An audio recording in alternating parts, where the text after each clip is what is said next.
The city was alive with its usual chaos. Horns blaring, feet shuffling, voices rising and falling in an endless hum. New York City had always been like this. Loud, indifferent, and fast-moving. It was a place where millions of lives collided, yet no one stopped to notice. On the corner of 42nd Street and 8th Avenue, Tom sat slumped against a brick wall. He was bundled in a faded, oversized jacket, its fabric stained and worn from countless winters. A piece of cardboard sat propped against his knees, marked with shaky handwriting. Anything helps, even $1. People walked past him like he was invisible. Some glanced his way, pity flickering across their faces before they quickly turned their eyes back to their phones or hurried steps. Tom was used to it. The indifference didn't sting anymore. Not the way it used to.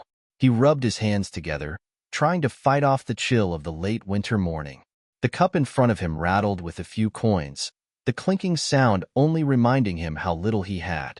Then, something strange happened. Tom wasn't sure why he looked up just then. Maybe it was instinct, maybe it was luck. But as he raised his head, he saw someone coming his way. The man stood out from the crowd immediately, not just because of his sharp black suit or the subtle aura of importance, but because of his face. Tom squinted as recognition hit him.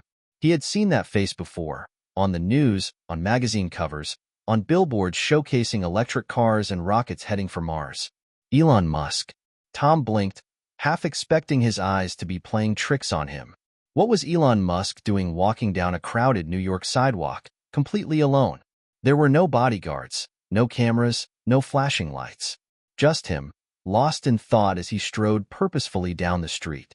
As Elon drew closer, Tom acted without thinking. "Hey, mister." His voice cracked slightly from disuse. Elon slowed but didn't stop. Tom tried again, a dry smile tugging at his lips. "Can you give me $1?" It was an odd request, so specific, yet so small. Tom knew he could have asked for more, but the words just came out, natural as breathing. A single dollar. That's all he'd asked for. To his surprise, Elon halted mid-step. For a second, the world around them seemed to quiet. The billionaire turned to face Tom fully, his expression unreadable.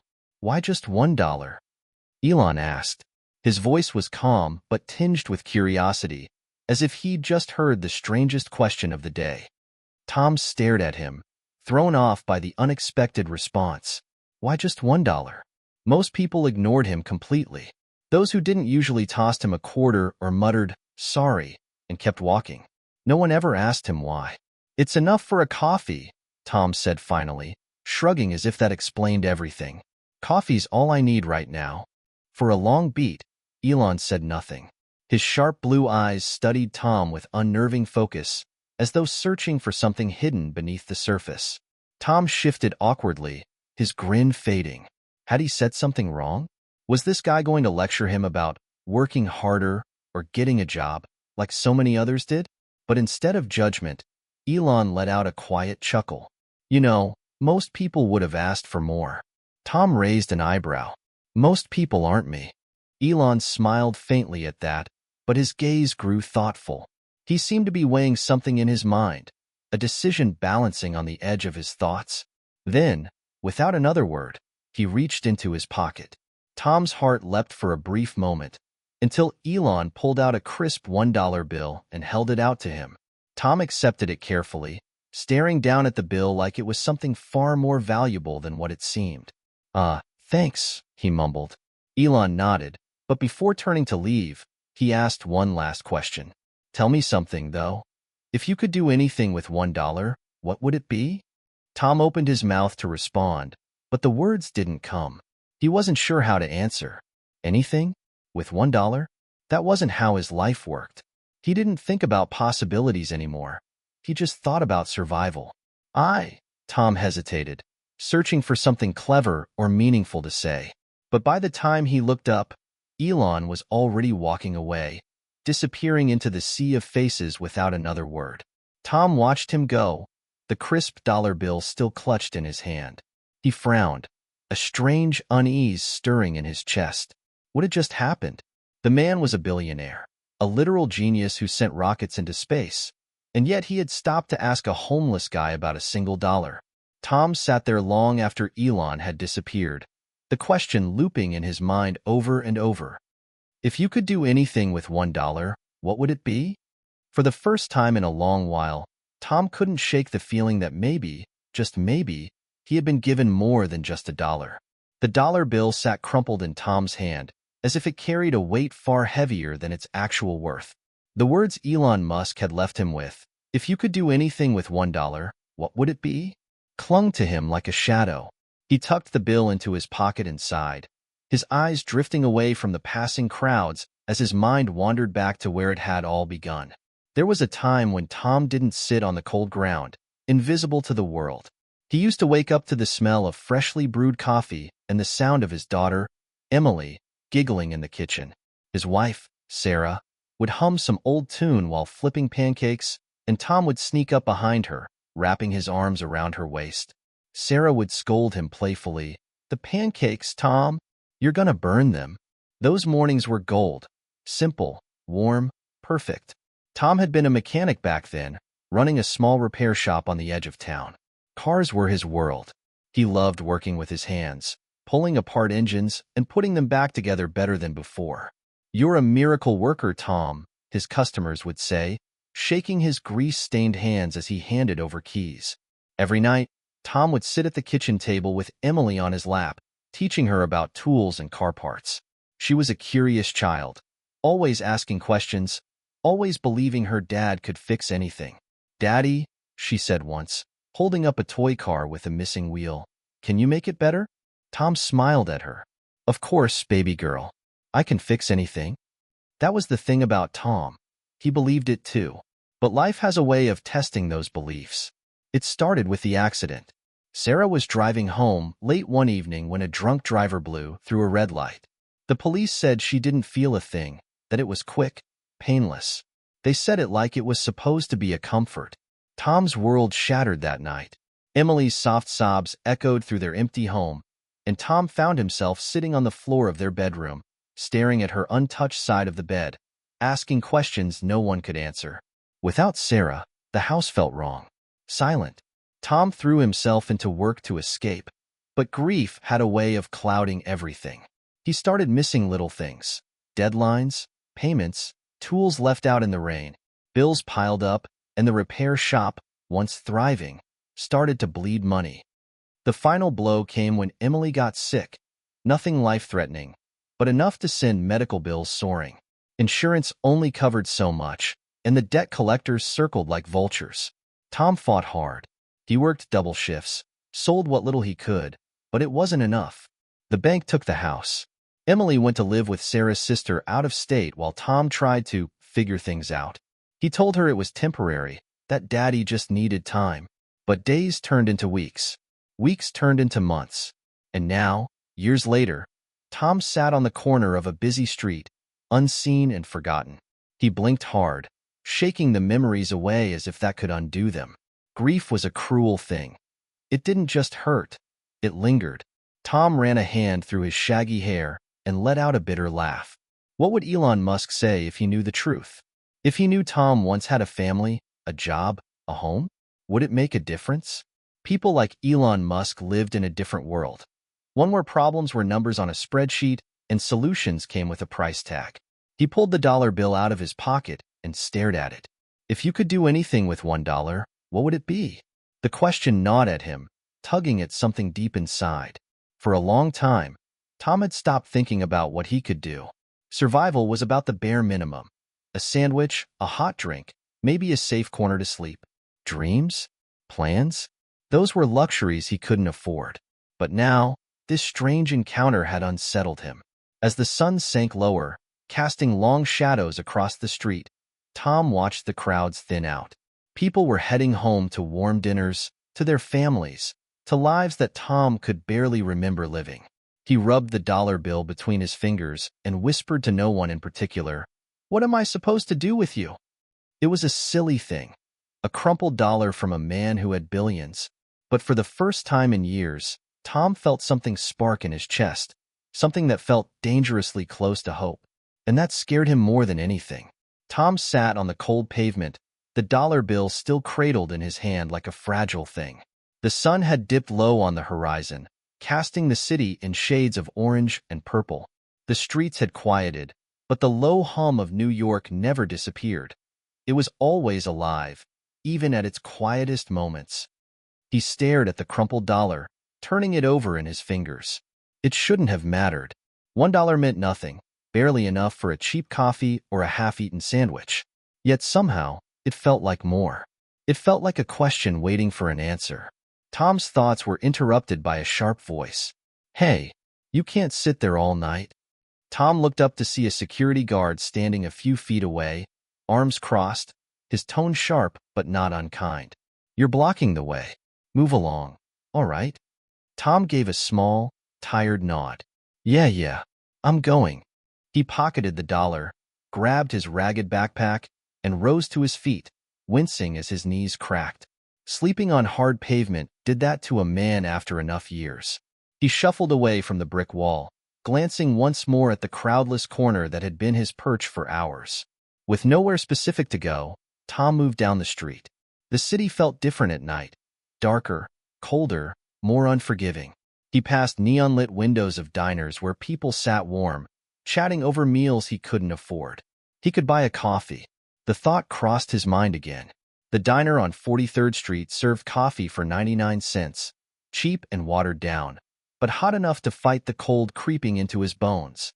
Tom hesitated at the door, his hand hovering near the handle, before pulling it back with a frustrated sigh. If you could do anything with $1, what would it be? The question hung in his mind like an anchor. Tom knew he was being ridiculous. It was $1. What was he supposed to do? Start a business? Change his life? He huffed out a humorless laugh, shaking his head as he kept walking.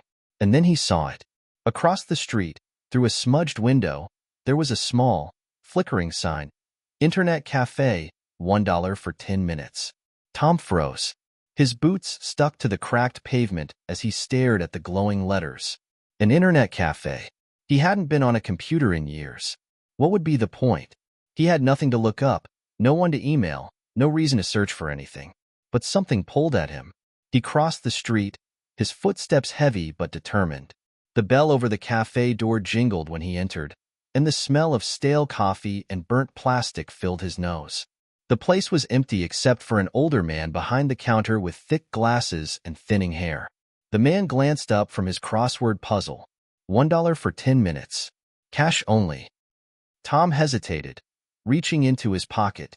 He could feel the crumpled dollar against his fingertips, like it was daring him to spend it. His heart thudded against his ribs as he set it on the counter. "One session," Tom muttered. The man took the bill, slid a receipt across the counter, and nodded toward the empty computers. "Any station you want." Tom chose a computer near the back, the hum of the machines filling his ears as he settled into the rickety chair. His fingers hovered over the keyboard, stiff and unfamiliar with the feel of it. For a second, he stared at the blank search bar, unsure what to type. Then, almost without thinking, he typed Elon Musk. Results filled the screen instantly. Headlines, videos, images, stories about SpaceX, Tesla, and Twitter. Interviews with Elon in black turtlenecks, grinning next to electric cars and reusable rockets. Tom clicked on the first video he saw, a short clip from an interview. "Elon, what's your best advice for someone who wants to change their life?" a reporter asked on screen. The billionaire leaned forward, his expression serious. "Start small. It doesn't matter how little you have. What matters is how you use it." Tom sat frozen, staring at the screen as the words echoed in his head. Start small. The session timer blinked in the corner of the screen. 7 minutes left. Tom's mind raced as he clicked to open a new tab. What did he even need? What could he possibly find in 10 minutes? His fingers moved faster than his thoughts, typing words he hadn't said out loud in years. Affordable car repair tools. It was a long shot, but as the search results appeared, Tom leaned closer. Websites listed secondhand toolkits, affordable supplies, things that were basic, things that could help someone start over if they were willing to work hard enough. The screen flickered, and the timer dropped to 1 minute. Tom's heart pounded. He grabbed a napkin from his pocket and scribbled down the names of the websites and their addresses, his handwriting shaky but determined. The computer screen flashed, the session ended, and the monitor powered down. Tom sat there for a moment, the napkin clenched in his hand. For the first time in years, he felt it.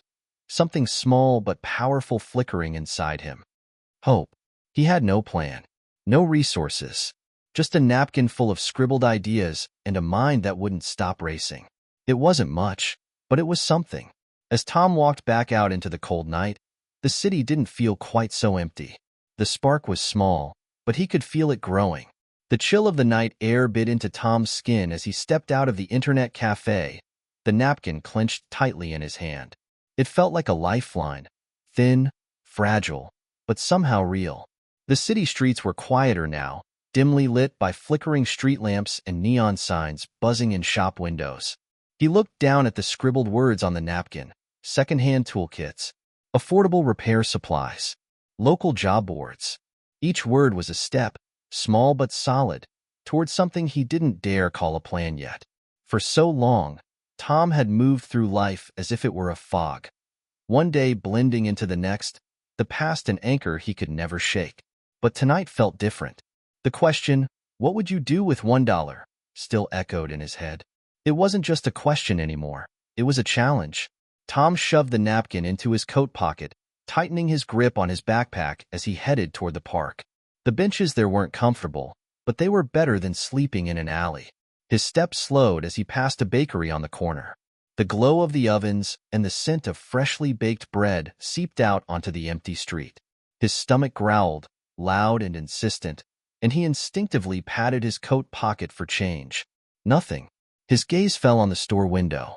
The reflection of himself caught him off guard. A gaunt man with tired eyes, his shoulders hunched under the weight of a life that had fallen apart. He looked older than his 40-something years, worn down like an engine with too many miles. A thought tugged at him. What's the point? He sighed and turned away from the bakery, forcing his legs to keep moving. He'd been here before. This edge of hope and doubt. Hope had always been dangerous for him. It made him believe things could get better, only for life to pull the rug out from under him. He reached the park and settled onto a bench, pulling his tattered coat tighter around his frame. The city lights glittered in the distance, like stars that had fallen to earth, close enough to see but always out of reach. Tom leaned back, looking up at the night sky, where the real stars were hidden behind clouds and city haze. His thoughts wandered to Emily, his daughter, his bright-eyed little girl who used to believe he could fix anything. "You can make it better, Daddy." Her voice echoed in his mind, soft and full of trust. Tom swallowed the lump in his throat. He wondered if she still thought about him. Did she miss him? Did she even remember what he looked like? He pulled the napkin from his pocket, smoothing it out on his knee. It was a mess of scribbles, but it felt like a start, something he could hold on to. Then doubt crept in. You don't have the money for tools. You haven't fixed a car in years. No one will give you a chance. He closed his eyes, the voices of doubt pounding in his skull. It would be so much easier to tear up the napkin, to throw it away and forget he'd ever thought things could change. But that voice, the voice of his daughter, came back again. "You can make it better, Daddy." Tom's eyes snapped open. He stared at the napkin one more time, and something inside him hardened. "Tomorrow," he muttered, almost as if daring himself to say it out loud. "Tomorrow, I'm gonna try." The words tasted strange, unfamiliar. It had been a long time since Tom had promised himself anything. The sun rose early, its golden light spilling over the park like a quiet promise. Tom sat on the bench, his hands shoved deep in his pockets as he watched the city come alive. People hurried past, businessmen in pressed suits, women with coffee cups and laptops, kids with backpacks slung over their shoulders. None of them noticed him. Tom didn't care. He stood up, stretching his stiff limbs, and made his way toward the soup kitchen a few blocks over. He didn't have a plan yet, but he knew one thing. If he wanted to move forward, he needed to start somewhere. When he reached the kitchen, the line was already long. Men and women like him, hollowed by life's hardships but holding on in their own quiet ways. Tom waited patiently, his mind buzzing with half-formed ideas. Inside, The volunteers served plates of scrambled eggs and toast with small cartons of milk. Tom accepted his meal and found a seat at the corner table, away from the noise. He ate quickly, not out of hunger, but out of habit. Mind if I sit here? Tom looked up to see an older man with graying hair and a crooked smile holding a tray. His clothes were just as worn as Tom's, but his eyes still had a spark in them. Yeah, sure, Tom muttered. The man sat, digging into his meal without hesitation. After a moment, he glanced up. You're new around here. Tom shrugged. Sort of. Name's Bernie. The man extended a weathered hand.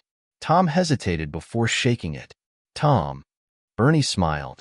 Well, Tom, you look like a man with something on his mind. Tom raised an eyebrow. What makes you say that? Because I've been where you are, Bernie replied, taking a sip of his milk. Sitting on the edge, wondering if you should jump or climb. Tom stared at him for a moment, surprised at the accuracy of the words. Yeah, he said quietly. I guess that's about right. Bernie chuckled. Let me tell you something. Climbing's hard, but jumping? That's the easy way out. If you've got even a sliver of fight left in you, climb. Tom leaned back, Bernie's words settling in his chest. Climbing. That's what he'd started last night when he wrote down those ideas. The napkin was still in his pocket, a crumpled reminder that maybe, just maybe, he could fix things. Bernie stood, tray in hand. Good luck, Tom. He started walking away, but then paused, turning back with a grin. Oh, and if you're looking for work, try that community board over on 5th Street. Sometimes they post odd jobs. You never know. Tom watched Bernie leave, his words rattling around in Tom's head. Climb. The community board on 5th Street wasn't much to look at. Just a weathered corkboard tacked onto the side of a laundromat, covered in yellowed flyers, torn papers, and thumbtacks sticking out at odd angles. Tom stood in front of it, hands stuffed into his coat pockets, staring at the disorganized chaos of opportunities and dead ends. Lost dog, $1.50 reward. Roommate wanted, $400 per month. Need laborer for moving boxes, $1.20/day. Most of the jobs were short-term, barely enough to get someone through the week, but it was something. It was more than he'd had yesterday. Tom scanned each posting carefully, his mind racing. You can't afford to be picky, he reminded himself. His gaze stopped on a handwritten note pinned at the bottom of the board. Need someone to organize tools and assist at the garage. No experience necessary. $40 per day. Ask for Joe. Tom's heart skipped. A garage. Tools. It felt like the universe was testing him, dangling an opportunity to see if he'd take it. He ripped the paper from the board and started walking. He didn't have a plan for what he'd say. He wasn't even sure if he'd still be able to work with his hands the way he used to, but he couldn't walk away. The garage was a small, run-down shop tucked between two buildings with peeling paint and an old sign that read, Joe's Auto Repair. A bell above the door jingled as Tom pushed it open. Inside, the smell of motor oil and grease wrapped around him like an old memory, pulling him back to when he used to work on cars for a living, before everything went wrong. A stout man with a grease-streaked face and calloused hands looked up from under the hood of a sedan. He wiped his hands on a rag and narrowed his eyes at Tom. Help you with something? Tom cleared his throat, holding up the torn flyer. I'm here about the job. Joe raised an eyebrow, his eyes scanning Tom's worn clothes and tired face. You ever worked in a garage before? Yeah, Tom said quietly. I used to. It's been a while, but I know my way around tools. Joe grunted, skeptical. You on something? Tom stiffened. No, I'm clean. Joe watched him for another moment, as if trying to decide whether Tom was worth the risk. Finally, he sighed and tossed the grease rag onto the workbench. All right, I don't got time to babysit, so don't waste my day. You'll start by cleaning up. Tools back where they belong. You break anything, you're gone. Got it? Tom nodded, relief washing over him. Got it. Joe jerked his thumb toward the back of the shop. The toolbox is over there. Get started. Tom spent the next few hours sorting through tools, wrenches, screwdrivers, sockets of all sizes, most of which were scattered across the floor or piled haphazardly on workbenches. His hands, though stiff from years of disuse, slowly remembered the rhythm of organizing and cleaning. It felt strange but familiar, like an old muscle stretching awake after a long sleep. As he worked, he listened to the sounds of the garage, the hum of engines, the clang of metal, Joe grumbling to himself as he worked on a stubborn car. For the first time in a long time, Tom felt like he was part of something, even if it was small. "Hey!" Joe's voice broke through the noise, making Tom look up. Joe stood by the door, holding 2 cups of coffee. He set one down on the workbench near Tom. "You look like you could use this." Tom blinked, surprised. "Thanks." Joe shrugged, sitting down on a stool nearby. He sipped his coffee, watching Tom carefully. "So, what's your story?" Tom hesitated. "Not much of one to tell." Joe snorted. "There's always a story." Tom stared down at the wrench in his hand, turning it over between his fingers. For a moment, he considered brushing Joe off, but something about the old mechanic made him feel like he wouldn't judge. "I used to work in a shop," Tom admitted. "Years ago. Had a family. A home." Joe raised an eyebrow, but didn't interrupt. "Then life happened," Tom continued, his voice low. "Made a few mistakes. Lost the job. Lost the house. Ended up," he trailed off, not needing to finish the sentence. Joe nodded slowly, as if he'd heard it before. "Tough break." Tom glanced up at him. "Yeah." For a moment, neither of them said anything. Then Joe set his empty cup down and stood. "Well, you're here now. That's what matters." Tom watched him walk back to the car he'd been working on, a strange feeling settling in his chest. He wasn't sure what it was, maybe gratitude, maybe hope, but it felt like the first brick in something more. By the end of the day, Tom's hands were sore, his back ached, and grease stained his clothes. But when Joe handed him 2 $20 bills, Tom felt a small flicker of pride. It wasn't much, but it was the first honest money he'd earned in years. "Be here at 8 a.m. tomorrow," Joe grunted. Tom nodded, tucking the bills carefully into his pocket. "I'll be here." As he stepped outside, the sun was beginning to set, casting the city in shades of gold and red. The noise of the garage faded behind him, replaced by the low hum of New York at dusk. Tom paused on the sidewalk, pulling the napkin from his pocket again. The scribbled ideas no longer felt like pipe dreams. They felt possible. His mind raced with thoughts of what to do next. Maybe he could save up for a few tools. Maybe he could get back to fixing cars. Maybe he could rebuild something for himself. He looked up at the sky, the faintest sliver of stars peeking through the haze, and allowed himself a small smile. It was just one step, but it was a start. The next morning, Tom arrived at Joe's auto repair 5 minutes early, clutching a cup of coffee he'd bought with some of yesterday's earnings. It wasn't much, just $1 spent at a corner cart, but it felt significant. For once, he wasn't asking for charity. He'd earned this cup. The garage was quiet except for the faint hum of a radio playing classic rock in the background.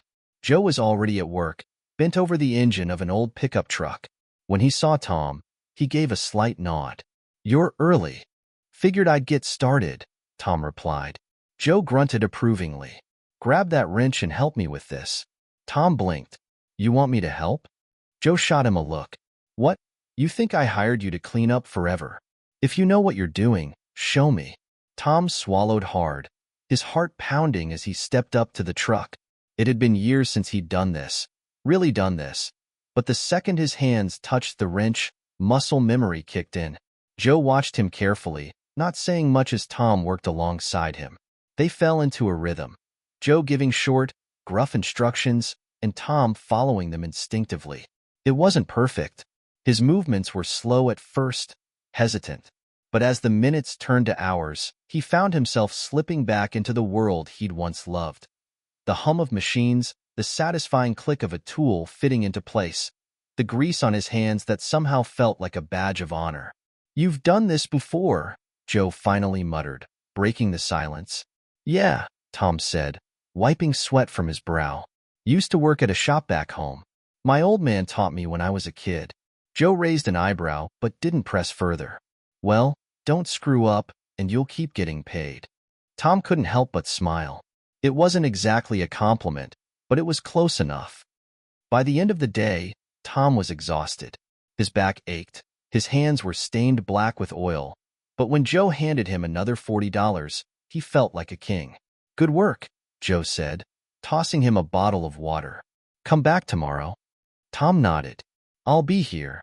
As he left the garage, the weight of the money in his pocket filled him with a kind of hope he hadn't felt in years. It wasn't just about the cash, it was what it represented. A chance. Tom didn't head straight to the park that evening. Instead, he found himself wandering down a side street to a second-hand store he'd passed before. The dusty old sign read, "Jenkins Tools and Supplies." When he stepped inside, the smell of oil and sawdust hit him like a wave of nostalgia. The shelves were packed with old tools, some rusted, some dented, but all usable if someone knew what to do with them. Tom approached the counter where an older man with thick glasses and a graying beard sat reading a newspaper.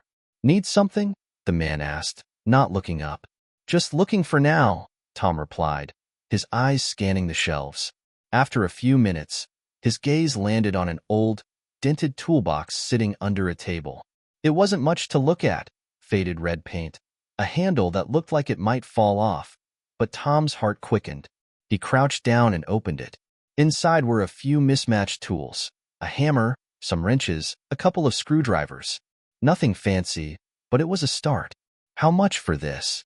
Tom asked, holding it up. The man glanced at the toolbox, then shrugged. $10.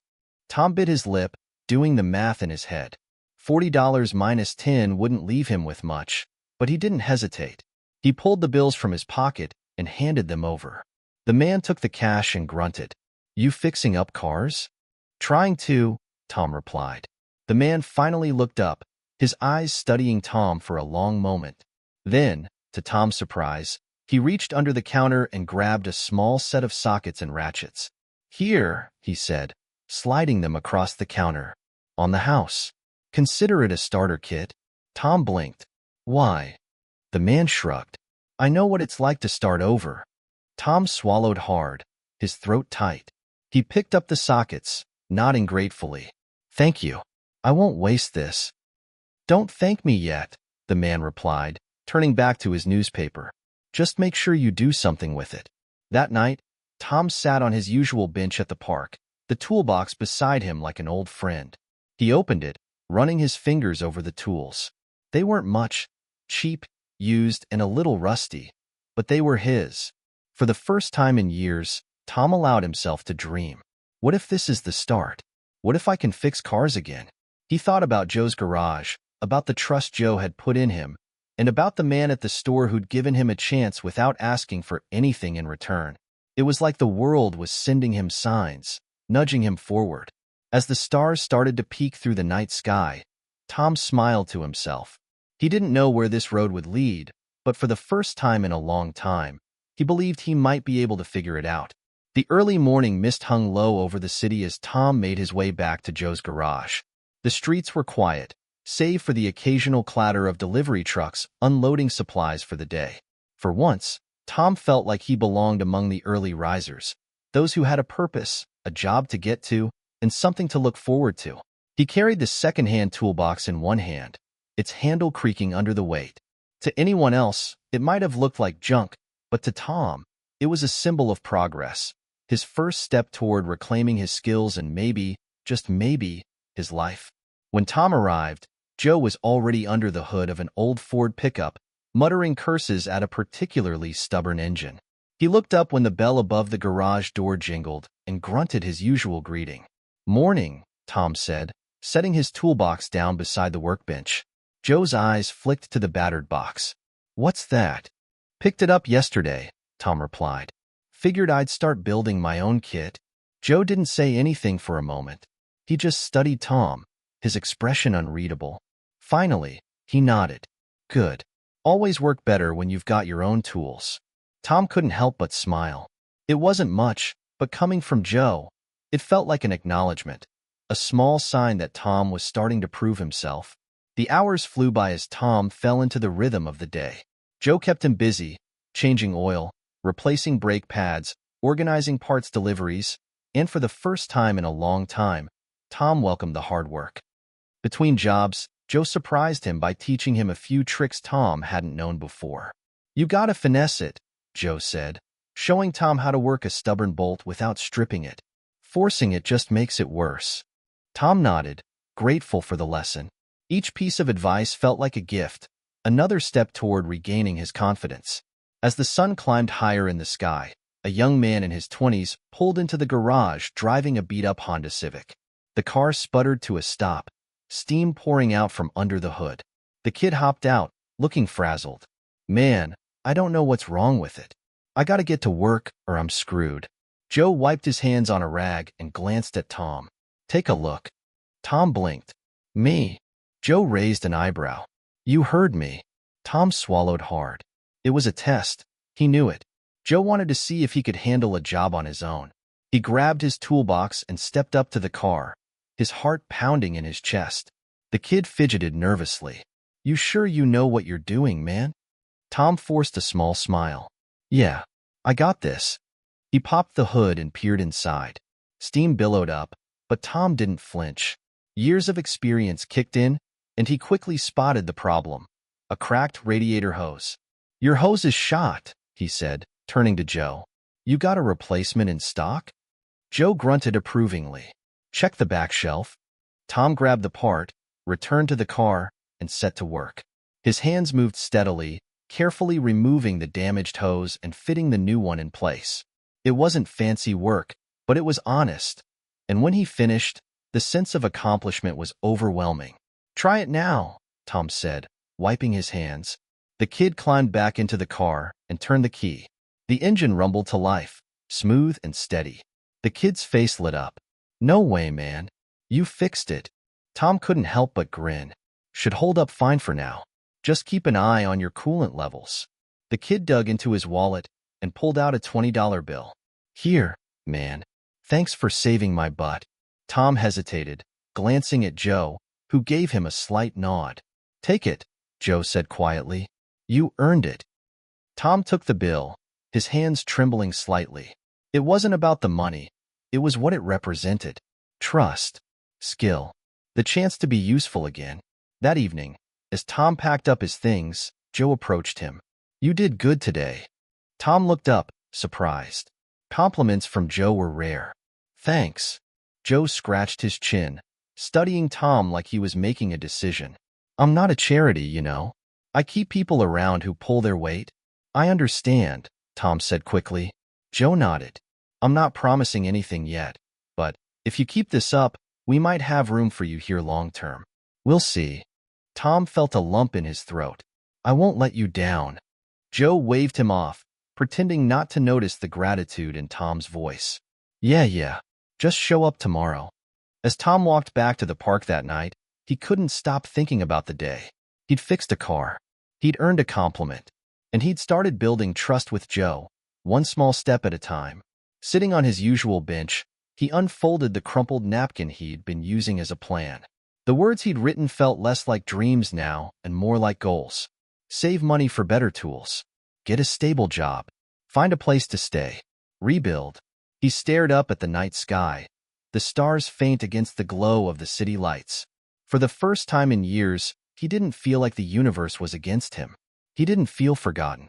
Tom ran his fingers over the edge of his toolbox, a small smile tugging at his lips. This was just the beginning. The next morning, Tom was up before dawn. He washed his face in the public bathroom at the park, scrubbed his hands as clean as he could, and straightened his shirt. It wasn't perfect. His clothes still carried the wear of hard times. But he was determined to look presentable when he showed up at Joe's garage. As he walked toward the shop, toolbox in hand, he felt something he hadn't felt in years, pride. He wasn't just wandering aimlessly. He wasn't begging. He had a destination, a purpose. When Tom arrived, Joe was waiting for him outside, arms crossed and a grim expression on his face. You're late. Tom frowned, glancing at the clock hanging inside the garage. It's 7:58. I thought we started at 8? Joe grunted. If you're here at 8, you're late. Early is on time. Got it? Tom fought the urge to argue. Got it. Good. Joe turned and waved Tom inside. We've got a busy day. You'll want to grab breakfast when you can. Tom had planned to skip breakfast, saving every dollar he could, but he didn't say that. What's on the docket? Joe handed him a clipboard. Oil changes, a brake replacement, and we've got a customer with an electrical issue coming in this afternoon. Let's see what you can do. Tom smiled faintly. Joe's gruff demeanor wasn't fooling him anymore. Behind the tough exterior, there was something resembling faith, or at least a willingness to give Tom a shot. By midday, Tom had worked through 2 cars on his own, an oil change and a tire rotation. Joe hadn't hovered this time. He trusted Tom to do the job. As Tom stood at the sink scrubbing grease from his arms, a voice from behind startled him. "Hey, man, is that you?" Tom turned to see a familiar face, a younger man, clean-cut, wearing a navy suit and shiny shoes. Tom's heart sank as recognition hit him like a punch. It was Ricky, a guy he used to work with back when everything was normal. Ricky's eyes widened as he took in Tom's worn clothes and toolbox sitting on the bench. "Holy crap, Tom. What happened to you, man?" Tom's stomach turned, shame rising up before he could swallow it down. "Just had a rough couple of years." Ricky shook his head, clearly shocked. "I haven't seen you since. What, the plant closed? That was forever ago. Everyone thought you moved out west or something." Tom shrugged, forcing his voice to stay even. "Didn't work out that way." Joe appeared at that moment, sensing the tension. "Tom, you got time to finish up that brake job?" "Yeah," Tom said quickly, grateful for the excuse to move. Ricky held up a hand. "Wait, hold on. You're working here now?" Tom nodded. "Yeah, it's a good gig." Ricky's expression softened, his voice dropping. "Hey, I didn't mean to sound, It's just crazy seeing you here. You were the best mechanic we had back then. Everybody said so." Tom blinked, surprised. "They did?" "Of course they did. You were like a magician with engines." "I can't believe you're—" Ricky stopped himself, clearly choosing his words carefully. "Listen, you need anything? I know a guy who might be hiring. I could put in a word."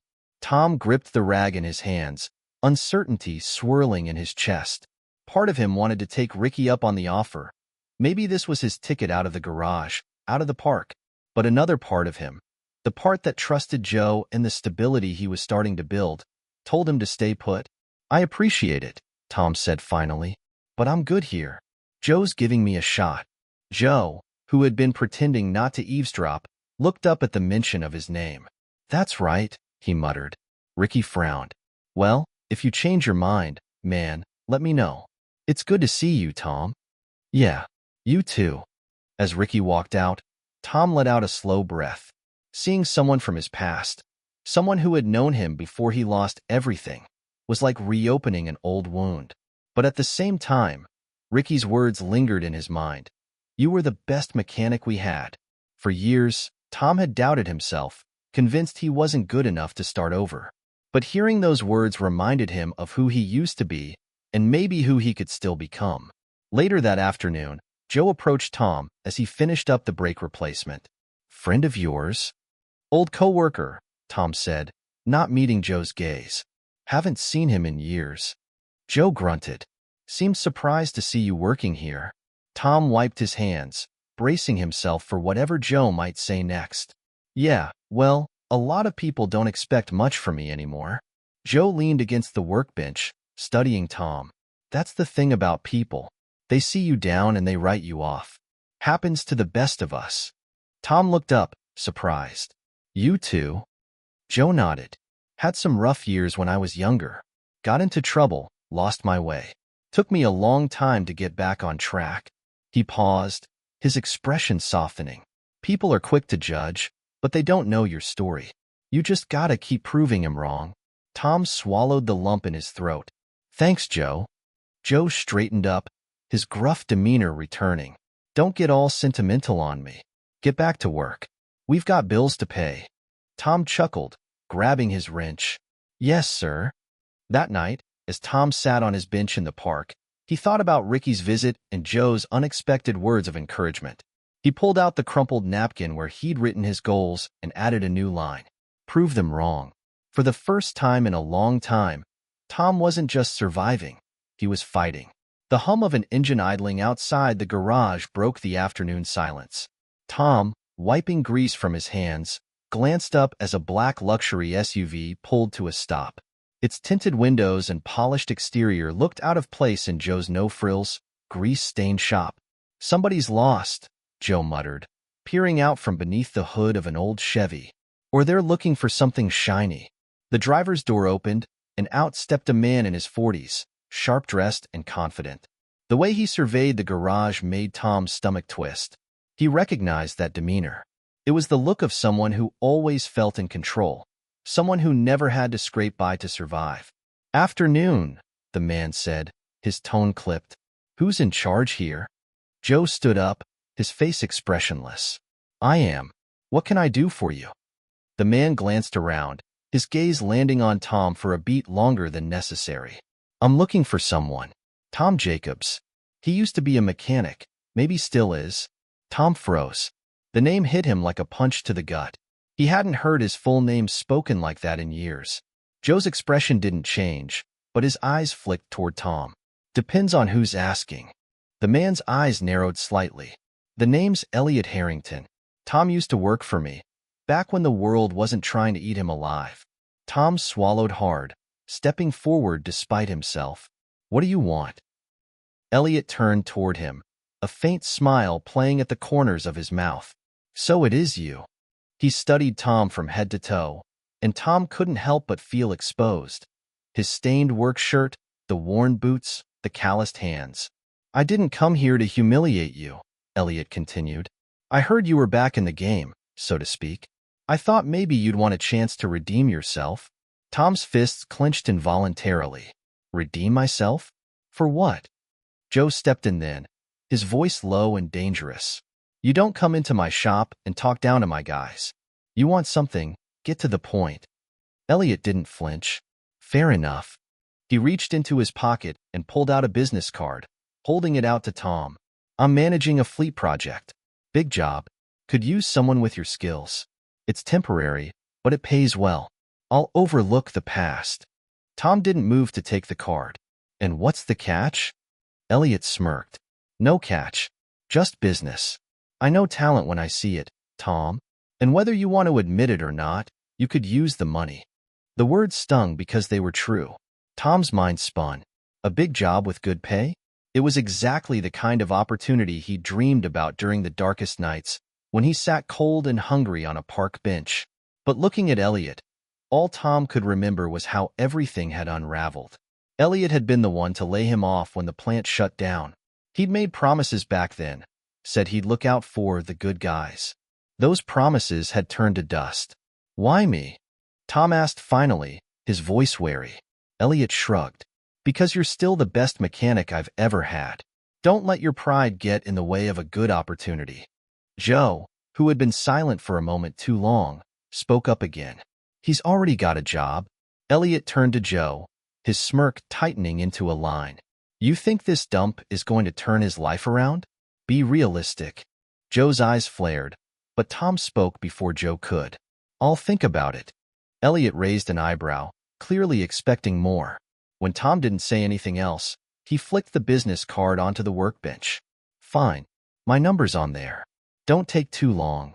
He turned on his heel and strode back to the SUV. The sound of the door closing was deafening, and then the car pulled away, leaving a cloud of dust in its wake. Silence hung in the garage for a long beat. Joe broke it first. "You don't owe that guy anything." Tom let out a shaky breath, picking up the business card and turning it over in his hands. Elliot Harrington's name gleamed in embossed letters. "He's right about one thing, though. I could use the money." Joe set down his tools with a loud clatter. "Money's not worth selling your soul, Tom. You know what guys like him do? They chew you up, spit you out, and act like they did you a favor." Tom looked up, conflicted. "You don't know him." "I know the type," Joe said firmly. "You got a good thing going here. You're rebuilding. Don't let him drag you back to whatever pit he crawled out of." Tom stared at the card again. The temptation was like a weight on his chest. He couldn't deny that Joe was giving him a chance, but the thought of earning real money, enough to change his circumstances, enough to move out of the park, was hard to ignore. "What if this is my shot?" Tom asked quietly. Joe frowned. "Then make sure it's the right shot." That night, Tom sat alone on his park bench, staring at the city skyline.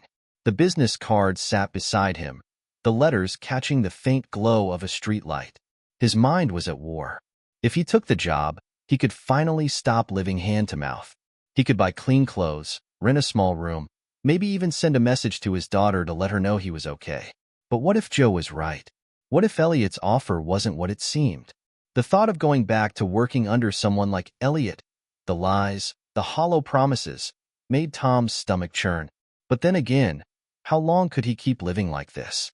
He picked up the card, running his thumb over its edges. Prove them wrong. The words he'd written on his crumpled napkin echoed in his mind. If he really wanted to rebuild his life, maybe he had to face the shadows of his past head-on. As the night grew colder, Tom made a silent promise to himself. He wouldn't let pride or desperation cloud his judgment. Tomorrow, he'd talk to Joe. He needed to decide if this opportunity was worth the risk or if it was just another trap. For now, though, he tucked the business card into his pocket and leaned back on the bench, staring up at the stars. The road ahead was unclear, but one thing was certain. The past was catching up to him. And this time, he wouldn't run. The sun was barely rising when Tom arrived at Joe's garage the next morning, his thoughts heavy from the night before. He had spent hours wrestling with the decision, replaying Elliot's offer over and over in his mind. Could he really turn down a chance at stability? Or was Joe right? Was it just another way for a man like Elliot to control him again? Joe was already at the garage, hunched over the hood of an old truck, the scent of gasoline mixing with the early morning air. He looked up when he heard the clatter of Tom's boots on the gravel. "Morning," Tom said, his voice low but steady. Joe gave him a curt nod. "Mornin'." He eyed Tom for a moment, as if waiting for something.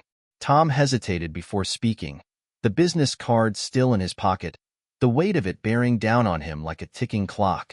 "Joe, I need to talk to you about something." Joe's eyes narrowed.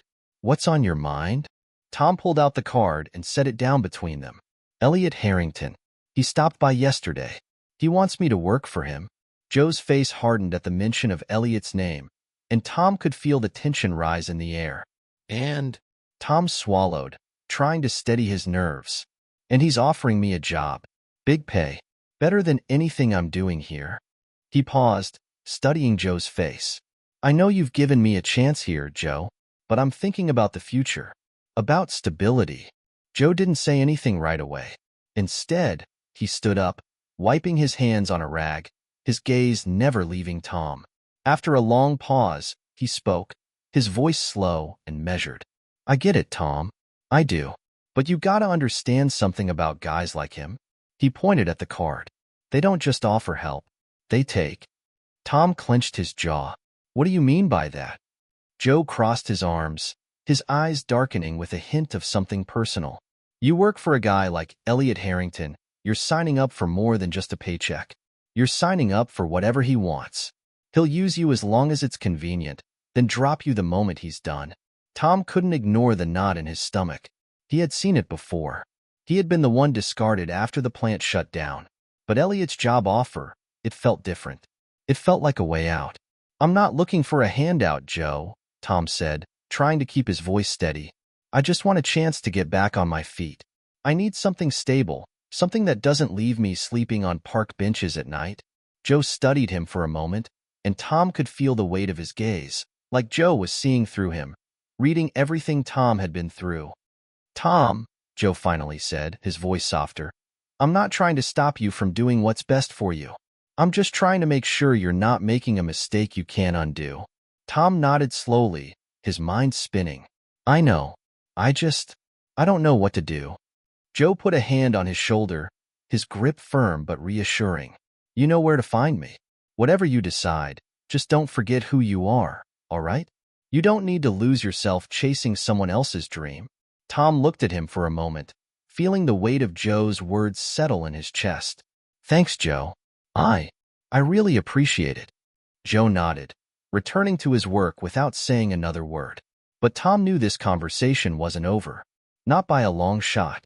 As the day wore on, Tom couldn't focus on the work. Every time he reached for a tool, his mind drifted back to Elliot's offer. The money, the stability, it was all so tempting. But Joe's words echoed in his head.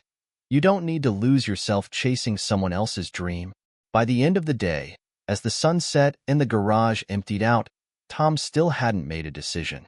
He was torn between the promise of a fresh start with Elliot and the loyalty he felt to Joe, who had given him a shot when no one else would. Tom sat on the hood of a car, staring out at the empty street.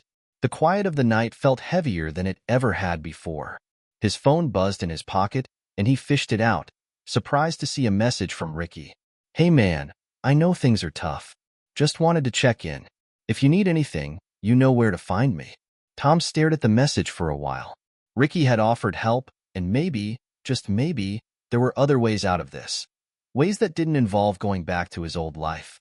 The weight of the decision was almost unbearable. On one side, there was the safety of Joe's garage, where he was slowly but surely rebuilding. On the other, there was the glittering promise of something more with Elliot, but at the cost of his soul. Tom took a deep breath and stood up, looking around the garage one last time. It wasn't the life he had imagined for himself, but it was his. And maybe, just maybe, that was enough. The next morning, Tom woke early, the decision pressing on him like a boulder. He grabbed the business card again and stared at it for a long time. He thought about calling Elliot, about jumping into a new life, one where he didn't have to fight so hard to survive. But as he looked at the card, he realized something. The future was never going to be handed to him. If he wanted it, he had to earn it. He pulled out the crumpled napkin from his jacket pocket. Prove them wrong. Tom didn't know exactly what the future held, but he was done being defined by his past. He was done letting others control his fate. And as the morning sun crept over the horizon, Tom made a decision. He wasn't going to chase Elliot's dream anymore. He was going to build his own. The next few days were a blur. Tom threw himself into his work with a renewed focus, determined to prove to himself that he could build his future, piece by piece. Each task at Joe's garage, each oil change and tire replacement, became a small victory. He didn't need to rely on anyone else. He was capable of standing on his own, even if it meant starting small.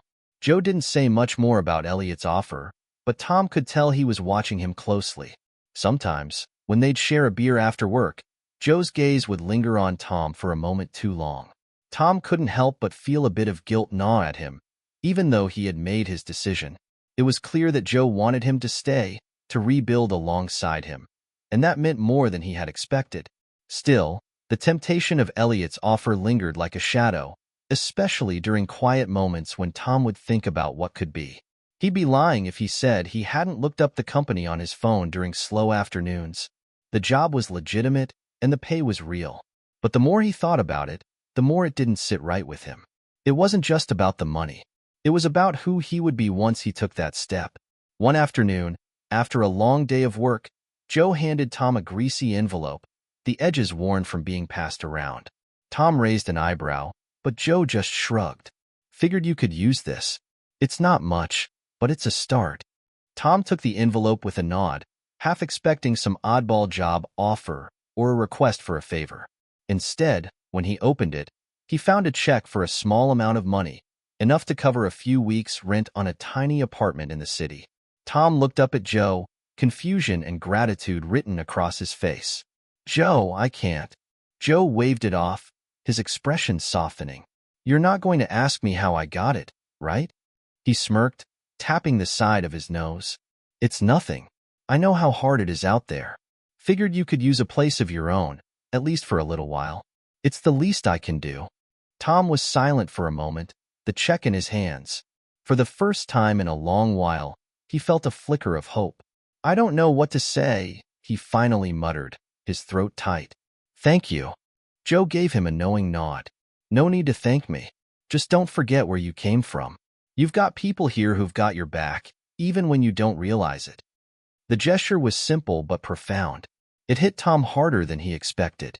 In a world where everyone seemed to have their own agenda, Joe had given him something that wasn't motivated by profit or power.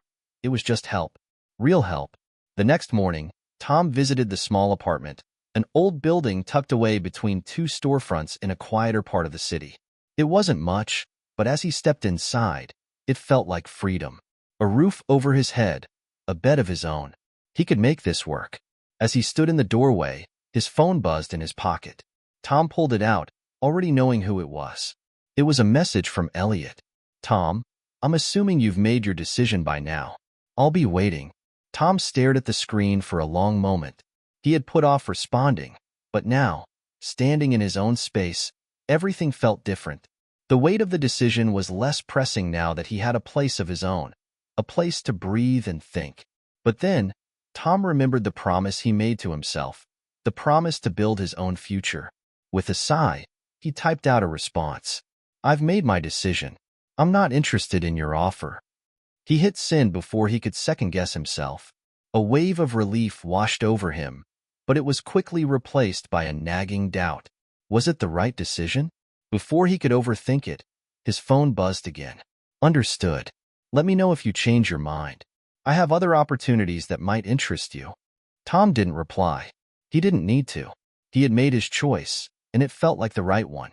Over the next few weeks, Tom settled into his new routine.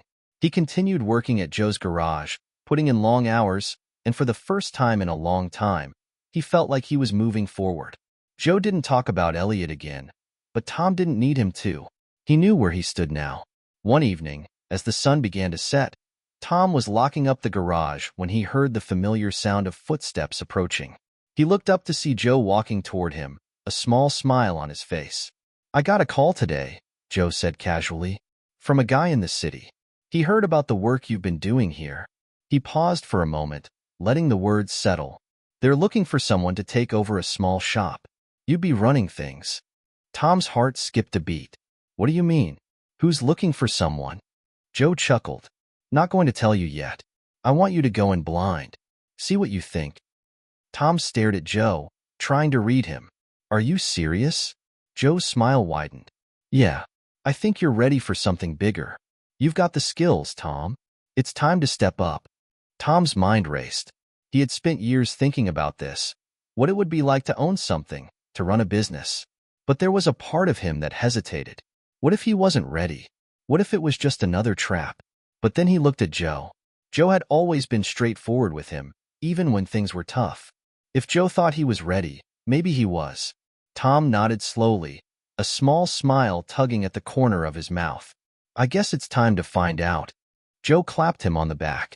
That's the spirit. Get ready for a ride, Tom. You're about to take the wheel.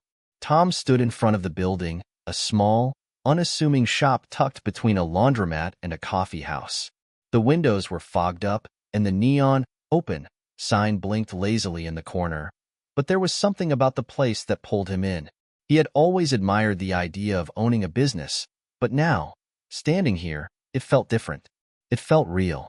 He had called Joe that morning to confirm the details, and true to his word, Joe had set up the meeting. The man inside, Frank, had been in the business for decades, and now, he was looking to retire and sell his shop. Joe hadn't told Tom much more than that, but Tom knew he had to give this a chance. As he pushed the door open, a bell rang above him, and a blast of warm air greeted him. The inside was a bit dim, the air thick with the smell of motor oil and rubber, but the space was clean, organized in a way that spoke of years of hard work and care. Tools hung neatly on the walls, and there were several old but reliable-looking cars in various stages of repair. Frank, a man in his mid-60s with a thick gray beard and a pair of weathered hands, looked up from behind the counter. His eyes were sharp, though his smile was warm. You must be Tom, Frank said, his voice low but confident. Joe's told me a lot about you. Tom extended a hand, his nerves getting the best of him. Yeah, that's me. Thanks for meeting with me. Frank gave a nod, gesturing toward a nearby chair. Have a seat. Let's talk. Tom sat down, his heart beating faster than usual.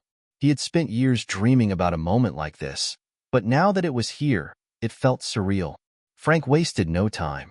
I'm looking to retire, as I'm sure Joe mentioned. I've been doing this for more than 30 years, but it's time to let someone else take the reins. This shop's been a good business. Steady clients, reliable work. You could do well here. He paused, eyeing Tom carefully. But that's if you're ready for it.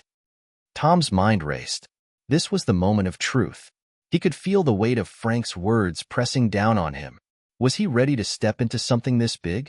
To take ownership of something that could change his life? I think I am, Tom said, trying to sound more confident than he felt. I've been working for Joe for a while now, and I've learned a lot. I'm ready for something bigger.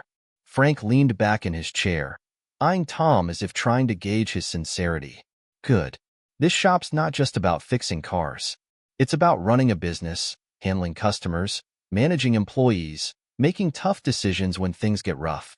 He paused, letting his words sink in. You'll be in charge of it all. It's a lot of responsibility.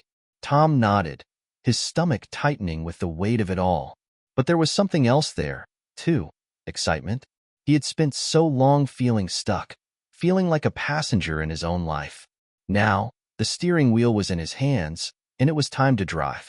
How much are you asking for the shop? Tom asked, trying to keep his voice steady. Frank raised an eyebrow. You serious about this, or just curious? I'm serious, Tom replied, feeling the heat rise in his chest. I wouldn't be here if I wasn't. Frank studied him for a moment, then nodded. All right. The price is fair, but it's not cheap. I've put everything I have into this place, and I'm not going to just give it away. You're looking at around $50,000 for the whole operation. That includes the building, the equipment, the inventory. It's a good deal, but you need to be ready for the long haul. Tom felt his heart drop at the price. $50,000. That was more than he could even imagine coming up with in a lifetime. He knew he didn't have the money, and he didn't know anyone who did. But then he remembered the envelope Joe had given him, the money for rent. He hadn't used it all yet. And then there was the decision he had made just weeks ago. The decision to stop relying on others, to make his own way. Tom had come this far by believing in himself. Could he do it again? What about financing? Tom asked, the words almost out of desperation. Frank scratched his chin, a thoughtful look on his face. We could work something out, but it would require a down payment. You need to show you've got the commitment. Tom's mind whirred, his thoughts spinning. A down payment. He could start small, make a deal, and gradually work up to the full price. It was a long shot, but what was his alternative? He had worked too hard to let this slip through his fingers. Frank seemed to sense Tom's hesitation. Look, I'm not here to rush you.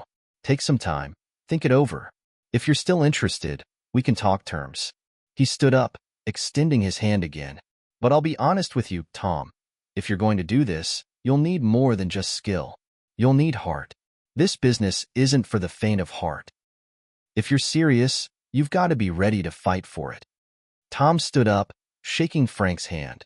He didn't know if he was ready for all of it, but he knew one thing for sure. He couldn't walk away from this opportunity. Thank you, Tom said, his voice steady despite the whirlwind inside. I'll think about it. As Tom left the shop, the weight of the decision settled into him like a heavy burden. It was the kind of risk that could change everything, for better or worse. But for the first time in a long time, Tom felt like he was in control. Tom sat at his small kitchen table, staring at the bank statement in front of him. His savings were nowhere near enough for the down payment on the shop.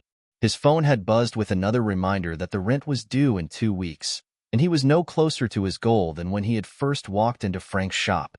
He had tried calling a few banks, hoping for a miracle, but every loan officer he spoke to quickly shut him down. No collateral, no credit history, no chance. The weight of the situation was crushing. He had come this far, made all the right moves, and now he was stuck. It felt like life was playing one cruel joke after another. Tom leaned back in his chair and rubbed his face, trying to think of anything else he could do.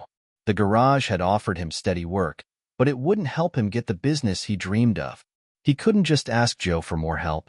He didn't want to be dependent on anyone, not after all he had been through. He stood up and paced the small apartment, feeling the walls close in on him. There had to be another way. He couldn't let the opportunity slip away. His phone buzzed again. This time, it was a text from Joe. You still thinking about the shop? Tom stared at the message, his fingers hovering over the keyboard. He hadn't told Joe about his struggles to come up with the down payment, but Joe must have known he was having second thoughts. Joe had always been perceptive. Tom thought for a moment, then typed back. I'm struggling, Joe. I can't seem to come up with the down payment. I've tried everything. A moment later, Joe's reply came through. I know someone who might be able to help. Give me a call when you get a chance." Tom's heart skipped a beat. He had no idea who Joe knew, but if there was a chance to make this work, he had to take it. That evening, Tom met Joe at the garage after work.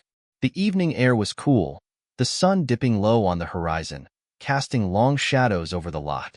As Tom approached Joe's truck, he could see that Joe was waiting for him with a calm expression, as though he already knew what was going to happen. "You still up for it?" Joe asked, his voice steady. Tom nodded, though a part of him wasn't sure. "Yeah, I just need a way to make this work." Joe didn't hesitate. "I talked to a buddy of mine, Tony. He's got some money to invest, but he doesn't like getting involved with businesses directly. He's looking for a partner to help him run things. If you're serious about this, he might be willing to help you with the down payment." Tom's heart raced. "You think he'll help me?" Joe shrugged. "It's a long shot, but Tony's helped a lot of people in the past. He's not your typical investor. He's got a good sense of who's got the drive to succeed." Tom wasn't sure what to think. The idea of partnering with someone else, especially someone he didn't know, was daunting. But this was the opportunity of a lifetime. "I'll give it a shot," Tom said, determination creeping into his voice. "What do I need to do?" Joe gave him a brief nod. "I'll set it up. Tony's going to want to meet you first. Be honest with him. Show him you're serious about making this work." The next morning, Tom drove to the small office building on the outskirts of town where Tony's company was located. The building was nondescript, with a faded sign that read, "Tony's Investments." Tom parked and hesitated for a moment before walking inside. Tony greeted him warmly, a tall man in his early 50s with a sharp suit and a more polished appearance than Tom had expected. The man's handshake was firm, and his eyes were keen, sizing Tom up the moment they met. "Joe speaks highly of you," Tony said, leading him into a modest conference room. "He says you've got what it takes. So, let's hear it. Why do you want to run this shop?" Tom took a seat, trying to gather his thoughts. This was the moment that could change everything. "I've been working at Joe's garage for a while now. I've learned everything I can. I know how to fix cars, I know how to run a shop, but I've never had the chance to really take charge. This shop is a dream. It's the kind of thing I've always wanted, and I'm willing to do whatever it takes to make it work." Tony nodded slowly, his gaze never leaving Tom. "You've got the passion, I can see that. But passion isn't enough. You need the drive, the grit. What happens when things go south? When the bills start piling up and the customers start demanding more than you can give?" Tom took a deep breath. "I know it won't be easy, but I'm ready for the challenge. I've been through tough times before. I know what it's like to fight for what you want, and I'm not afraid of hard work." Tony sat back in his chair, his fingers tapping on the desk as he considered Tom's words. The silence between them felt heavy. Finally, Tony spoke again. "All right, Tom, here's the deal. I'll help you with the down payment, but I want a partnership. I'm not just going to hand you the money and walk away. I'll be involved, but you'll be running the shop. I'll be here for advice, for support. But it's your business. If you're willing to take that on, then we have a deal." Tom's heart raced. This was it, the chance he had been waiting for. He didn't hesitate. "I'm in," Tom said, his voice steady. "Let's do this." Tony smiled, his eyes gleaming with approval. "Good. I like your attitude." Tom walked out of Tony's office that afternoon with a weight lifted off his shoulders. For the first time in weeks, he felt like he was on the verge of something big. It wasn't going to be easy, but he had what he needed to make it happen. The road ahead was uncertain, but Tom knew one thing for sure. He wasn't going to let this opportunity slip away. He was going to make his dreams a reality. Tom walked into the shop that morning with a renewed sense of purpose. The building felt different now, less like a place of work and more like his own. The shelves were stocked with tools he would soon use, and the garage bays were filled with cars waiting for repairs. It was a new beginning, and the weight of responsibility felt both exhilarating and terrifying. Tony had been right about one thing. Passion wasn't enough. Now, Tom had to prove he had the grit to back it up. The first test had already arrived. The phone rang, its shrill sound cutting through the quiet of the shop. Tom picked it up quickly, his heart racing a little. It was part of the deal with Tony. He'd be the face of the business, handling the day-to-day operations. "Tom's Auto Repairs, how can I help you?" he said, trying to sound professional. "Hey, this is Greg from Harris Construction," came the voice on the other end. "We've got a truck down with a busted axle, and we need it fixed as soon as possible. We can't afford to have it out of commission for too long. What's your turnaround time?" Tom swallowed, trying to keep his composure. This was the first real business call he'd taken. Let me take a look at it. What's the model of the truck?" Greg gave him the details, and Tom quickly jotted them down, then glanced over at the garage bays. He was still getting used to the flow of things, and the idea of tackling a major repair for a business like Harris Construction felt daunting. "All right, bring it in," Tom said, doing his best to sound confident. "We'll get it taken care of." An hour later, Greg pulled the truck into the garage. Tom walked over to inspect it, his eyes immediately drawn to the massive axle that had clearly given out. It wasn't a small repair, but it was the kind of challenge that Tom had been trained for. Still, the pressure of getting it right weighed heavily on him. The truck was essential for Harris Construction, and Greg's tone had made it clear that any delays would hurt his business. Tom couldn't afford to let them down. He looked over at his mechanic, Mark, who had been with Joe for years. Mark had agreed to stay on with Tom after the partnership was set up, but this would be the first time they were working together on a real job. "We've got to move fast," Tom said to Mark. "Can we get started right away?" Mark nodded, though his expression was cautious. "We'll get it done, but this isn't going to be a quick fix. We'll need the right parts, and if anything else is damaged, it could take longer." Tom's mind raced. The last thing he wanted was to keep Greg waiting. "Okay, let's do it. We'll get it fixed as fast as we can." The day passed quickly as Tom and Mark worked tirelessly on the truck. Every hour seemed to drag on longer than the last as they fought to get the axle replaced and the truck back in working order. Tom had underestimated how much time it would take to replace such a critical part, and he found himself second-guessing his decision to take on such a big job so early. Around noon, as Tom wiped the sweat from his brow, he received a message from Tony. "How's it going? Need anything?" Tom stared at the message for a moment before responding. "We're in the middle of a big repair. The truck's more damaged than we thought, but we're pushing through." A few minutes later, Tony's response came through. "Good. Stay on top of it. You're doing fine." It was the encouragement Tom needed to keep moving forward.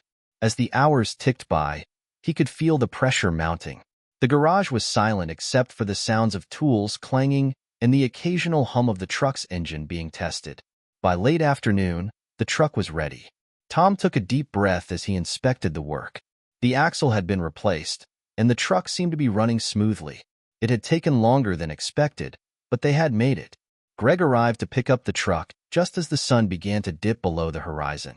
Tom met him outside, his heart still racing from the intense workday. "Ready to go?" Tom asked, trying to sound calm. Greg eyed the truck, looking over the work with a critical eye. Tom held his breath, waiting for the verdict. Greg nodded, a satisfied smile spreading across his face. "This looks good. I appreciate you getting it done. I know it wasn't easy." Tom's chest swelled with relief. "No problem. We're here to make sure you're up and running." "Great. We'll be back for more work." "You've earned a repeat customer," Greg said, handing Tom the payment. "Take care." As Greg drove off, Tom stood there for a moment, letting the weight of the day settle. This was just the beginning. He had taken his first big step into running the shop on his own, and though the work hadn't been easy, he had proven to himself that he could handle it. Tony had been right. Passion wasn't enough. But hard work, grit, that was what would get him through the tough times. And as Tom locked up the shop for the night, he felt a sense of pride he hadn't known in a long time. The struggle was far from over, but at that moment, Tom knew one thing. He was in control. The next few weeks were a blur for Tom. The shop was busy, customers kept coming through the door, and he was finally starting to feel like he was gaining some traction. He'd worked day and night to keep things running smoothly, and with the help of Mark and a few other local mechanics, the shop was growing. But the reality of managing a business, of juggling customer expectations, finances, and employee dynamics, was starting to hit him hard. The first challenge came when Mark asked for a raise.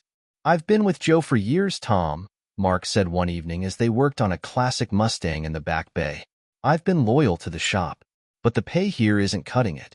If I'm going to keep working for you, I need to see something more. Tom paused, the wrench in his hand stilling for a moment.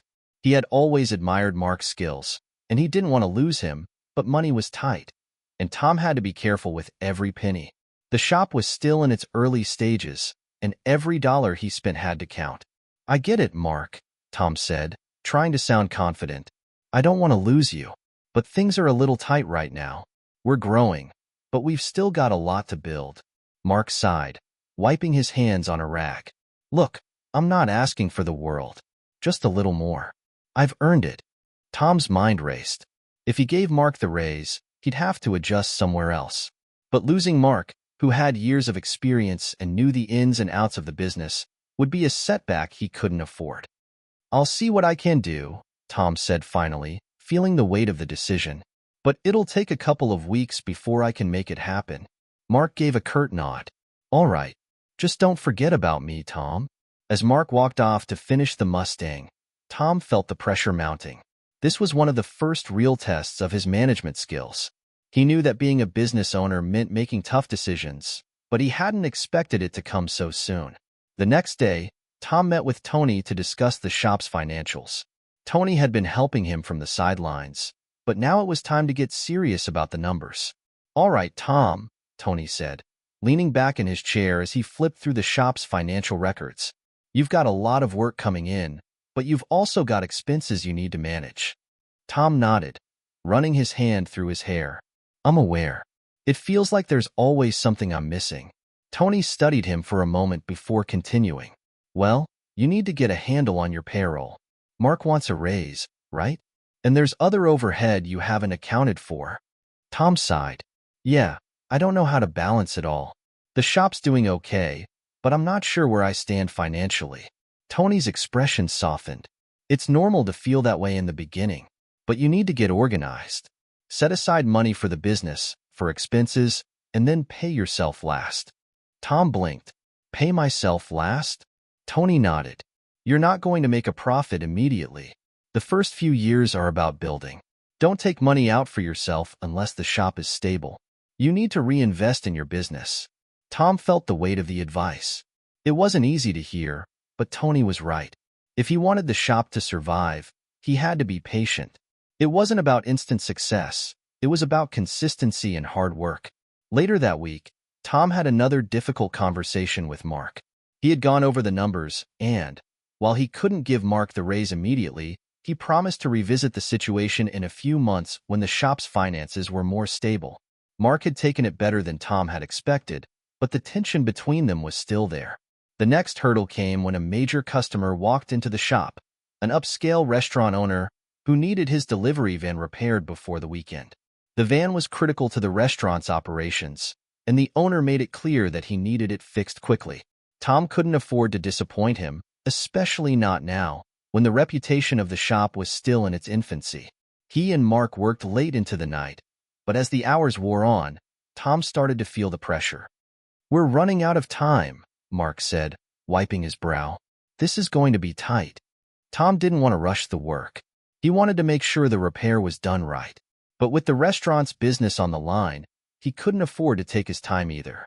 Let's finish this, Tom said, determined. We're not cutting corners, but we're going to get it done.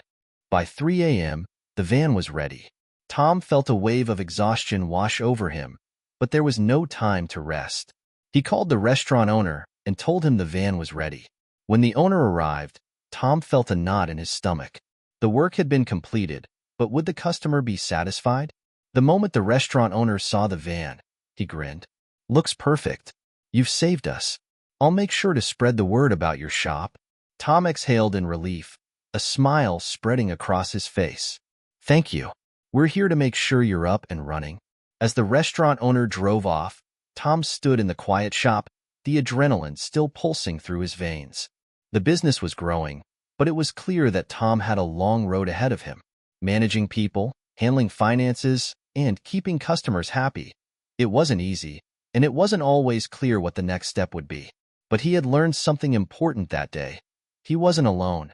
He had Tony for guidance, Mark for support, and a team that was growing stronger every day. It was a balancing act, but Tom was starting to feel like he was up for the challenge. Tom woke up early the next day, as he had every morning since he'd taken over the shop.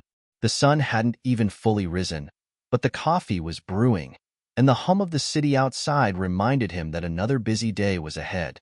However, this morning, there was a different kind of pressure on him. The shop was growing. Business was good, but with growth came new challenges: more customers, more work, and, most importantly, more people to manage. The team was expanding, and Tom was starting to feel the weight of leadership more than ever before. The days of being a one-man show were long gone, and as the owner of a growing business, Tom had to evolve too. He met Tony for coffee at their usual spot, a small cafe just a few blocks from the shop. Tony had been a rock for him, offering advice and guidance when Tom needed it the most. But lately, Tom had been feeling the strain. Managing people was harder than he'd imagined. "How's it going, Tom?" Tony asked, sitting down and looking at him with a raised eyebrow. Tom rubbed his eyes, sipping the coffee that was quickly growing cold. "It's going, but honestly, I feel like I'm losing control. There's just so much to do, and I don't know if I'm keeping up with it all." Tony leaned back in his chair, studying him for a moment. "You've done the hard part, getting the business up and running. Now you need to focus on scaling. But scaling means you have to adjust how you manage things. It's not just about fixing cars anymore." Tom exhaled slowly. "Yeah, I've realized that. It's hard to let go of the hands-on stuff and delegate. But if I want to keep growing, I have to trust my team." Tony nodded. "Exactly. You need to empower your people, but you also need to establish clear expectations. If your team doesn't know what's expected, things can get messy." Tom had already started to see the signs of things slipping a bit. Mark had been getting frustrated with the pace of work, and the new hires, although eager, didn't always know how to handle the volume. It felt like every time Tom turned around, something was falling through the cracks. "You're right," Tom said, his voice tinged with frustration. "I don't want to be the micromanager, but I don't know how to balance it. I want to give them responsibility, but I'm afraid it's all going to fall apart if I do." Tony smiled knowingly. That's the fear of every new business owner. But here's the thing. You've got to have a clear vision and communicate it. You have to lead by example, yes, but you also have to let people do their jobs. Trust them to get it done.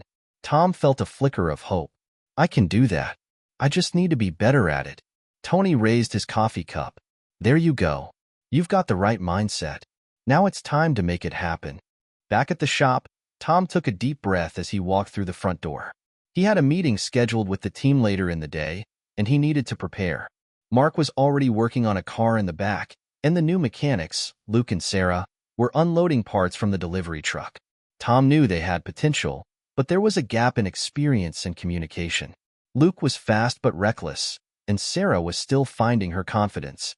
They needed more guidance, but Tom also had to balance that with giving them the freedom to learn and grow. As the day wore on, Tom spent time checking in with everyone, offering advice, and tackling some of the more difficult repairs. But it wasn't long before he realized that things were starting to feel a little off. Around 3 p.m., he noticed that Mark seemed distracted. He was moving slower than usual, his brow furrowed as he worked on a customer's car. Tom hesitated for a moment before approaching him. "Everything okay?" Tom asked, his voice gentle but curious. Mark looked up, his expression tight. "Yeah, just a lot on my plate right now. That big job we've got lined up for tomorrow? I don't know if we're going to be able to get it done in time with the way things are going." Tom's heart sank. "What do you mean? We've got the parts, right?" Mark wiped his hands on a rag, sighing. "It's not just the parts, Tom. It's the workload. I'm handling too many cars at once, and Sarah and Luke aren't up to speed yet. We're falling behind."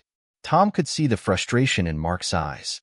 He had been the backbone of the shop for years, and now it seemed like the pressure was starting to wear on him. "Okay, let's slow down for a second," Tom said, trying to steady his nerves. "I'll talk to Sarah and Luke. We'll reassign the jobs and make sure you're not overwhelmed." Mark nodded, but the tension between them was palpable. Tom knew he had to act fast before things spiraled out of control. He couldn't afford to lose Mark, not after everything they'd been through together. That evening, Tom gathered the team for a quick meeting in the break room. It was time to set clear expectations, reassign tasks, and make sure everyone understood their roles. All right, guys, Tom said, looking around at his team. We've been growing fast, and that's a great thing. But it's also creating some challenges. I'm asking you all to step up, but I also need to do my part and make sure we're all on the same page. He turned to Sarah and Luke. I know you're still learning the ropes, but I need you to communicate with me when you're feeling overwhelmed. You're both doing great, but I can't have you pushing through without asking for help when you need it. Luke nodded, looking a little sheepish. Got it. And Mark, Tom continued, turning to his senior mechanic, I'm going to lighten your load. We need to make sure we're all pulling our weight, but I don't want you burning out. Mark met his eyes and gave a slight nod. Thanks, Tom. Tom finished the meeting by outlining the changes.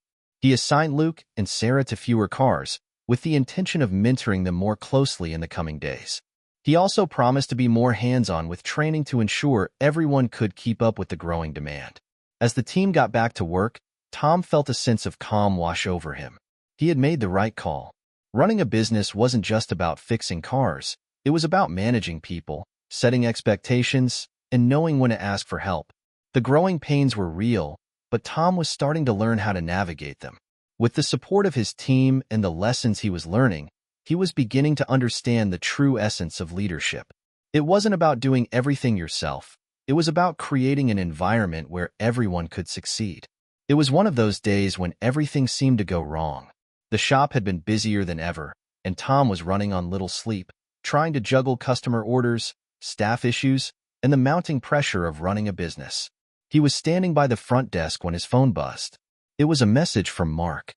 Tom, we've got a serious problem. The customer's van has a major issue.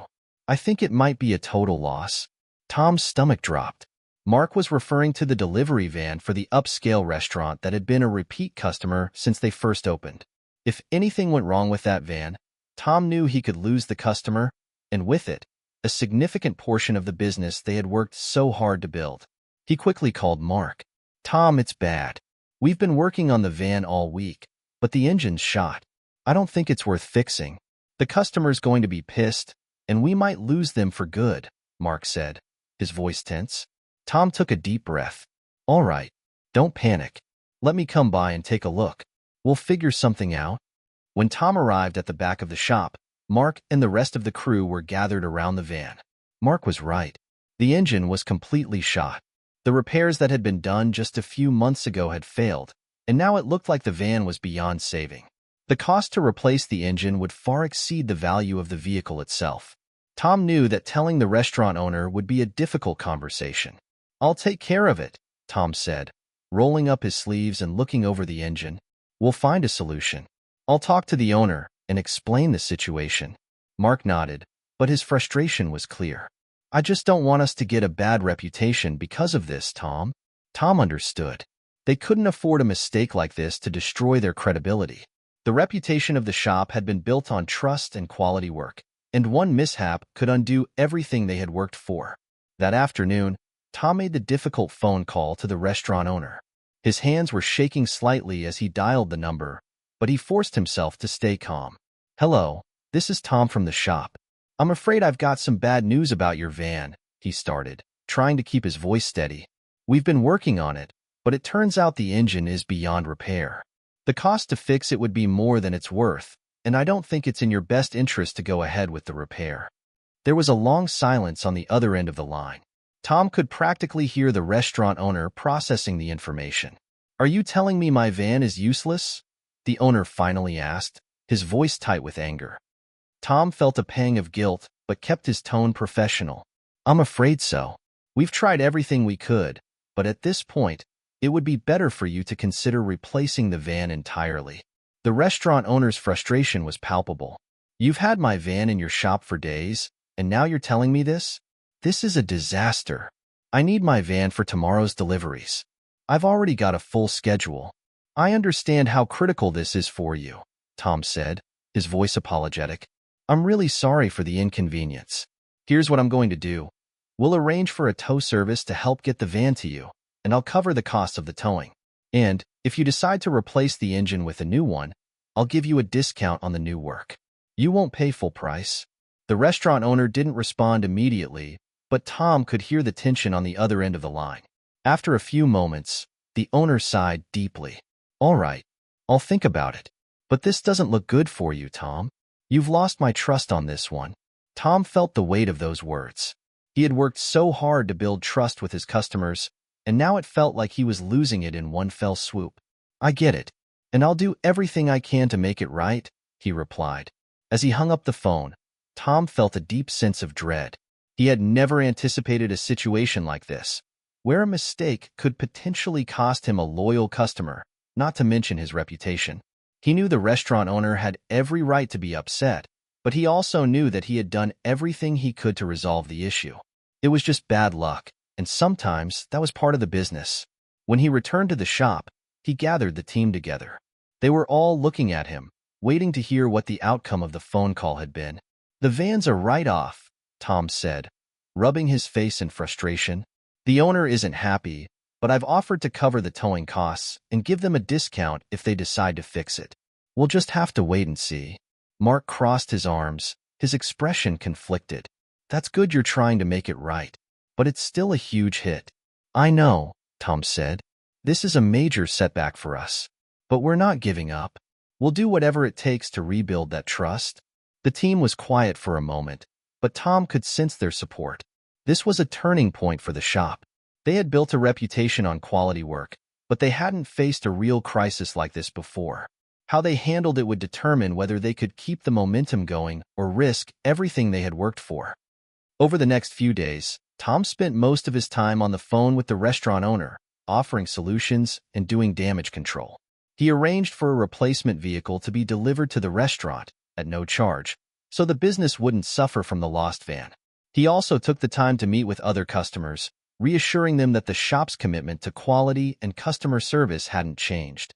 Despite his best efforts, the restaurant owner ultimately decided to take their business elsewhere. The damage to their trust was too great. That was a hard pill to swallow for Tom.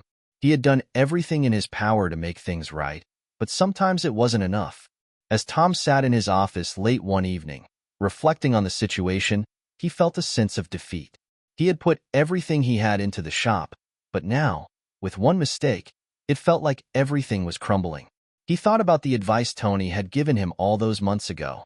"You're not going to make a profit immediately. The first few years are about building." Maybe this was just another test. Maybe it was the universe's way of telling him that growth came with setbacks, and he would have to learn how to navigate them if he wanted to succeed in the long run. He wasn't sure what the future would bring, but one thing was certain: he wasn't giving up. The week that followed the van disaster was one of the hardest Tom had ever faced. He had spent sleepless nights wondering if he had made the right decisions, or if he was simply destined for failure. Losing the restaurant account stung, but the true weight of it lay in the fact that Tom had to confront his own doubts. Was he really cut out for this? Was he capable of leading this shop to success? Or was he just a man with a dream that would inevitably fall apart? But after the long hours and restless thoughts, Tom came to a realization. He couldn't give up now. He had built something from nothing, and even though this setback felt monumental, it didn't define his journey. He had made mistakes, yes, but mistakes were part of the process. The key was learning from them, growing from them, and finding a way to move forward. The morning after the loss of the restaurant client, Tom called a team meeting. His crew gathered in the break room, the tension still lingering in the air. Everyone knew what had happened, but it was time to address it head-on. Tom looked around at the faces of the people who had been with him since the beginning. Mark, Sarah, and Luke.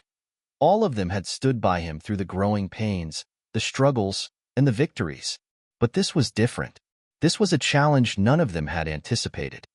"I'm not going to sugarcoat it," Tom began, his voice steady but heavy with the weight of the moment.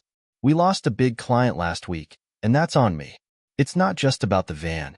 It's about the trust we've built with our customers, and I let that slip.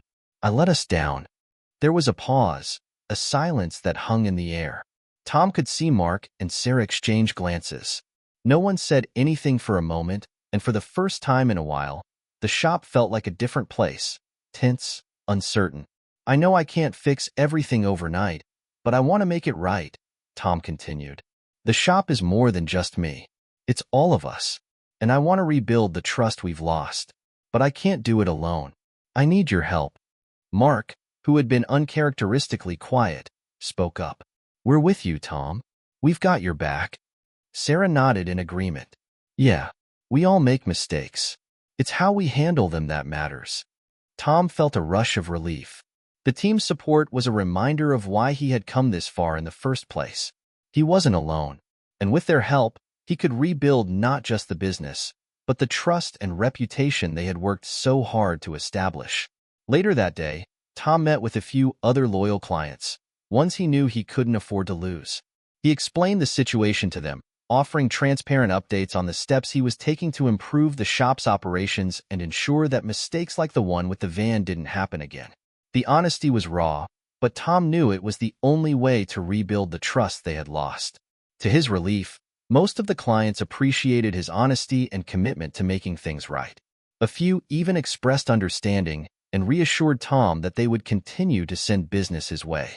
But there was one client in particular who stood out, Roger, the owner of a small landscaping company who had been coming to the shop for years. "You know," Roger said after hearing the details of what had happened, "I've been in business long enough to know that sometimes things just don't go the way we plan. But what matters is how we move forward. And you've got a good thing going here, Tom. I believe in you." Tom smiled, grateful for the support. It wasn't easy to hear, but it was exactly what he needed to hear. The following weeks were all about rebuilding. Rebuilding relationships, rebuilding confidence, and rebuilding the business. Tom implemented a few changes in the shop's operations, including more regular check-ins with the team to address any potential issues before they became major problems.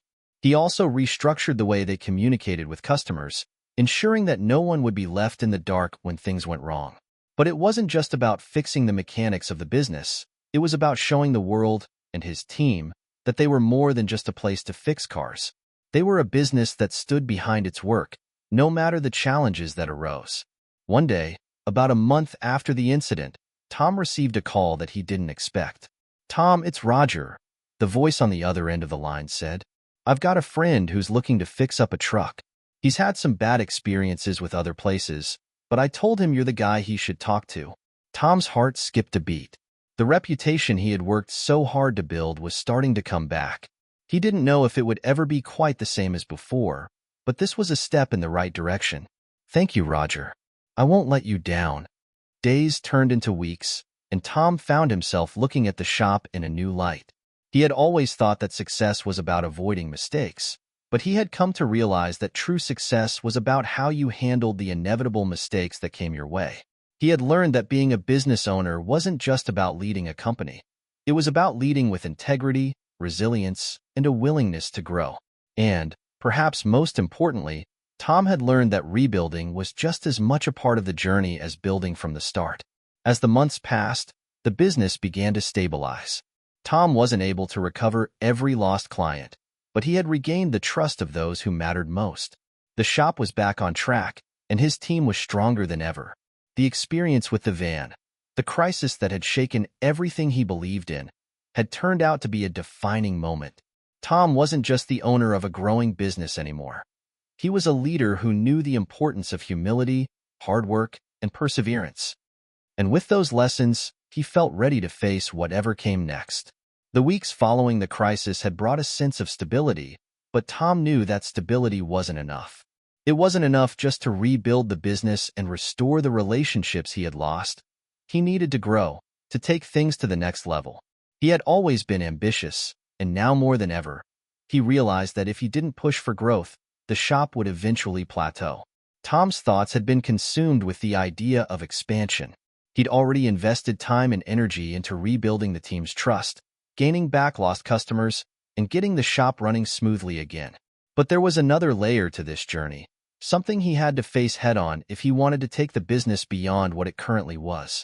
The idea came to him one morning as he was going through the shop's finances. He had been looking at the numbers and realized there was untapped potential. There were many customers who had expressed interest in additional services, but the shop simply wasn't equipped to handle them. They could offer more specialized repairs, higher-end services, or even a fleet management program for businesses with multiple vehicles. But to do that, they would need more space, more equipment, and, most importantly, more staff. Tom knew that expansion was a gamble. It was a risk that could either solidify the shop's place in the industry or drag them back to square one. He wasn't naive enough to think it would be easy, but he was determined to try. That afternoon, Tom met with Mark and Sarah to discuss the plan. Mark had become more like a business partner over the past few months, offering advice and keeping an eye on the technical side of the operation. Sarah, always the level-headed one, was good at making sure things ran smoothly. Both were key players in Tom's vision for the shop's future. "We're doing good," Tom began, "but we can do better. I've been thinking about expanding. We can start offering more services, maybe even open a second location. We've got the reputation back, and we've got the capacity for more. But we'll need a bigger space and a bigger team to make it happen." Mark looked skeptical. "I get the desire to grow, but is now the right time? We're still recovering from the last hit. The financial strain could set us back again." Tom nodded. He understood Mark's concern. The last thing he wanted was to jeopardize everything they had worked for. But this was more than just an impulse. He had spent weeks evaluating the situation, and he believed expansion was the next logical step. "I get it," Tom said, his voice steady. "But we've made it through the worst. If we wait too long, someone else might come along and do what we're thinking about doing. I think the market's right for the kind of services we can provide." Sarah chimed in, her voice calm but thoughtful. "I like the idea of growth, but we need to make sure we're prepared for it. We can't afford to stretch ourselves too thin. What kind of services are you thinking about?" Tom smiled. This was the part he was most excited about. "I'm thinking about expanding into fleet management services. A lot of small businesses need reliable vehicle maintenance, but don't have the resources to manage a fleet themselves. We could provide them with regular maintenance, emergency repairs, and even vehicle tracking.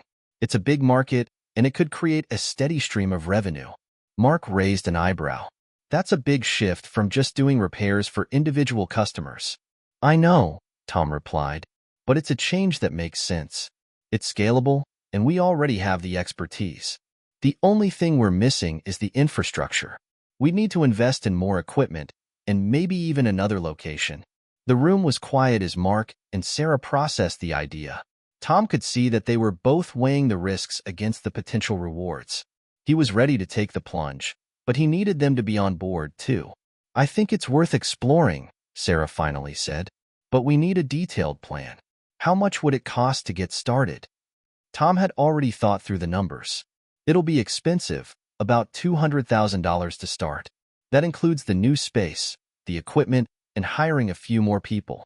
But if we get the right clients, we could start seeing a return on that investment in about 6 months." Mark took a deep breath. "It's a lot of money to risk, but if we pull this off, it could change everything. I'm in, but we need to be smart about it." With the team's support, Tom moved forward with the plan. They spent the next few weeks researching potential locations for the new shop, meeting with suppliers for the equipment they'd need, and drafting up a business plan for the new fleet management service. Tom knew they had to be strategic. They couldn't afford to rush into this. Every decision had to be carefully calculated. They found a location not too far from the original shop, an old warehouse with enough space to house their expanding operations. The rent was high, but it was in a prime area that would give them access to businesses in need of fleet services. Tom didn't waste any time. He signed the lease and immediately set the plans in motion. The next step was to hire a few more technicians and office staff to handle the increased workload. They also invested in new equipment, including state-of-the-art diagnostic tools, repair machinery, and a vehicle tracking system that would help manage fleet vehicles efficiently. A few months later, the new location was up and running. The space was bustling with activity, and Tom couldn't help but feel a sense of pride as he watched the team work. The shop was growing, and the new fleet management service was already attracting small businesses who needed reliable maintenance for their vehicles. But it wasn't just the expansion of the business that filled Tom with pride. It was the way the team had come together. Mark and Sarah had become more than just employees. They were partners in every sense of the word. They had navigated the challenges of the past and now stood side by side, building something bigger than any of them had ever imagined. Tom looked around at the new shop, the hum of activity in the air, and felt a deep sense of satisfaction. It hadn't been an easy road, but it had been worth it. They were no longer just a small auto repair shop. They were a business on the rise, with the potential to become something truly significant. The new shop was everything Tom had hoped for and more. The expansion had brought a sense of energy and optimism to the team, and business was booming. The fleet management service quickly gained traction, with several small businesses signing on for maintenance contracts. It felt like Tom was finally living the dream he had worked so hard to build. But with that success came a new set of challenges Tom wasn't entirely prepared for. The first signs of strain appeared after a few months. The new location was bringing in more customers, which meant more work. More work meant longer hours. And longer hours meant fatigue was starting to take its toll on the team. Tom noticed the signs. The technicians were getting more irritable, Sarah seemed a bit more distant, and Mark had been working late into the night more often. One evening, after another long day at the shop, Tom sat in his office, reviewing numbers. The expansion had gone well financially, but operationally, they were starting to feel the pressure. The demand was growing faster than their ability to keep up. Tom knew that he couldn't keep pushing the team like this. He needed to find a solution, but he didn't know what that solution was. He'd always believed in working harder to achieve success, but now, he saw that wasn't enough.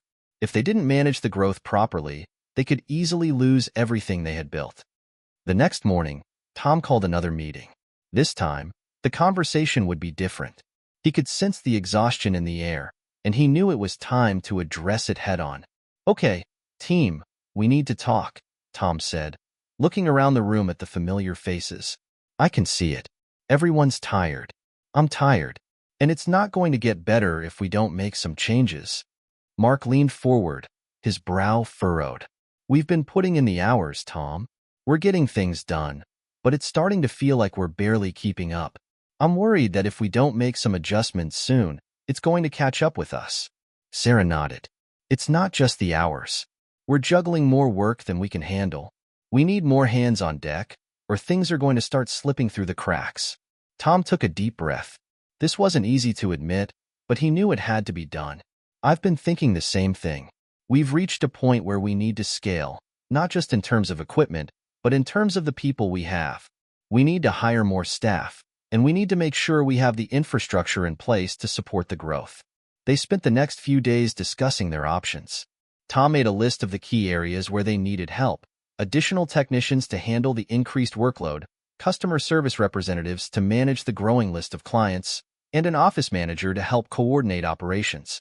It was clear that they needed to bring in more talent to ensure the business could continue to run smoothly.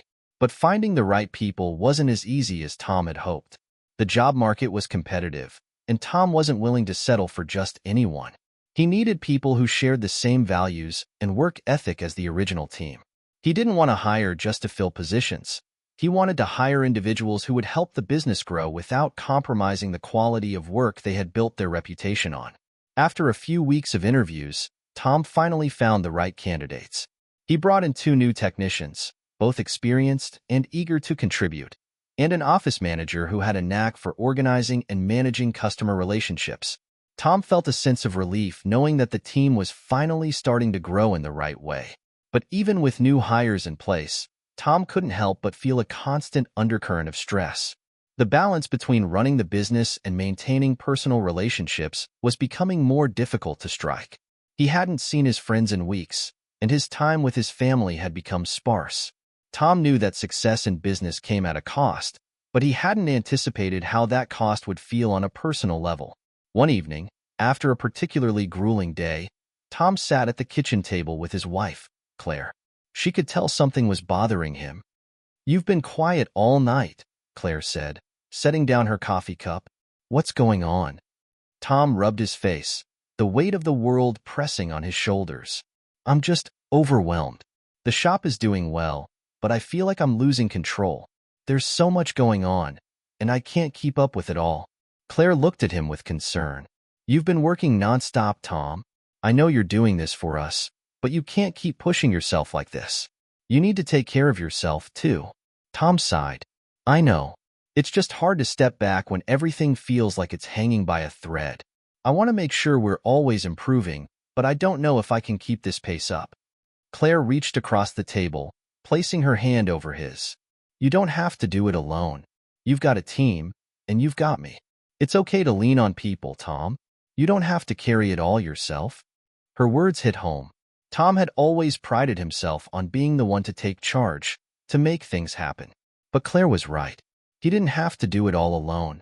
He had a team, and they were more than capable of helping him through the toughest times. With Claire's encouragement, Tom made a decision. He would have to find a way to delegate more, trust his team more, and learn to manage the business without losing himself in the process. It wouldn't be easy, but it was necessary. He called Mark, Sarah, and the new team members into another meeting. This time, the conversation was about leadership and delegation. Tom wanted to ensure that everyone was on the same page and that they were working together to keep the business running smoothly. I can't do this alone, Tom said, looking at each person in the room. I need you all to step up. We've come this far because of what each of you brings to the table. I'm going to need your help more than ever. Let's work together to keep this going. Mark nodded. We're all in this together, Tom. You've got a great team behind you. Let us help. Sarah added, We've got this. We'll make sure we're all supporting each other, so you don't have to carry the load by yourself. Tom felt a sense of relief wash over him. With the support of his team, he knew that he could continue to grow the business without losing sight of what mattered most. The expansion was supposed to be the beginning of a new chapter. It was supposed to be the start of something great. But as Tom found himself juggling a larger business and more responsibilities, the stress was beginning to chip away at him. Every morning felt like a mountain to climb, and every decision carried the weight of the world. What started as an exciting opportunity now felt like a never-ending battle. Over the next few weeks, Tom made a concerted effort to step back and delegate more. It wasn't easy, and it didn't happen overnight. But with Mark and Sarah's guidance, he slowly started to give up the reins. The team was more than capable. They'd proven that over and over again. They could handle the day-to-day operations, and Tom needed to let them do their jobs. The decision wasn't without its challenges. Tom still felt the weight of responsibility on his shoulders, and every now and then, the temptation to micromanage would creep in. But he was learning, slowly but surely, to trust his team and let go of the fear of failure. In the meantime, Claire noticed the change. Tom was spending more time at home, and when he was there, he was more present. He wasn't just physically there. He was emotionally available too. They started having dinner together again, talking about their day, laughing about the little things. It wasn't perfect, but it was a start. How are you feeling? Claire asked one night, as they sat on the couch after the kids had gone to bed. Tom smiled, though it was faint. Better, I think. I'm not perfect, but I'm trying. I'm learning to trust the people around me and not carry everything myself. Claire reached over and took his hand. That's all I can ask for. Just don't forget about us in the process. We need you too. Tom squeezed her hand, his heart heavy with gratitude. He had been so focused on the business that he had neglected the most important parts of his life. His family, his relationships. He couldn't let that happen again. But even as Tom found a new balance at home, the business was still facing challenges. The larger staff meant more personalities to manage, and the increased workload created new operational issues. Customer complaints were up, and there were delays in some of the services. Tom's confidence, which had once been unshakable, was beginning to waver again. He couldn't help but question whether they had grown too fast, whether they had stretched themselves too thin. One afternoon, Tom was in the office, going over the latest numbers, when Sarah knocked on the door. She had a serious look on her face. Tom, we need to talk, she said, sitting down across from him. Is something wrong? Tom asked, his voice filled with concern. Sarah hesitated. I think we might be hitting a breaking point. We've been expanding so fast, but the systems we put in place aren't keeping up with the demand.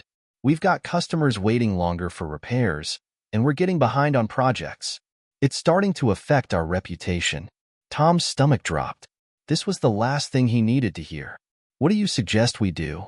Sarah leaned forward, her tone firm but supportive. We need to slow down for a bit. We need to focus on improving our operations and systems before we take on more clients.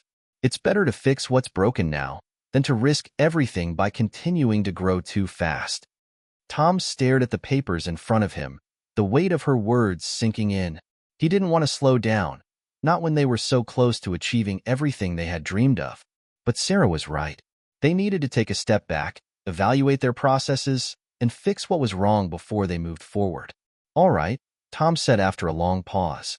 We'll slow down, rework the systems, and get things right. We'll get back on track. After the decision to slow down, Tom felt both a sense of relief and anxiety.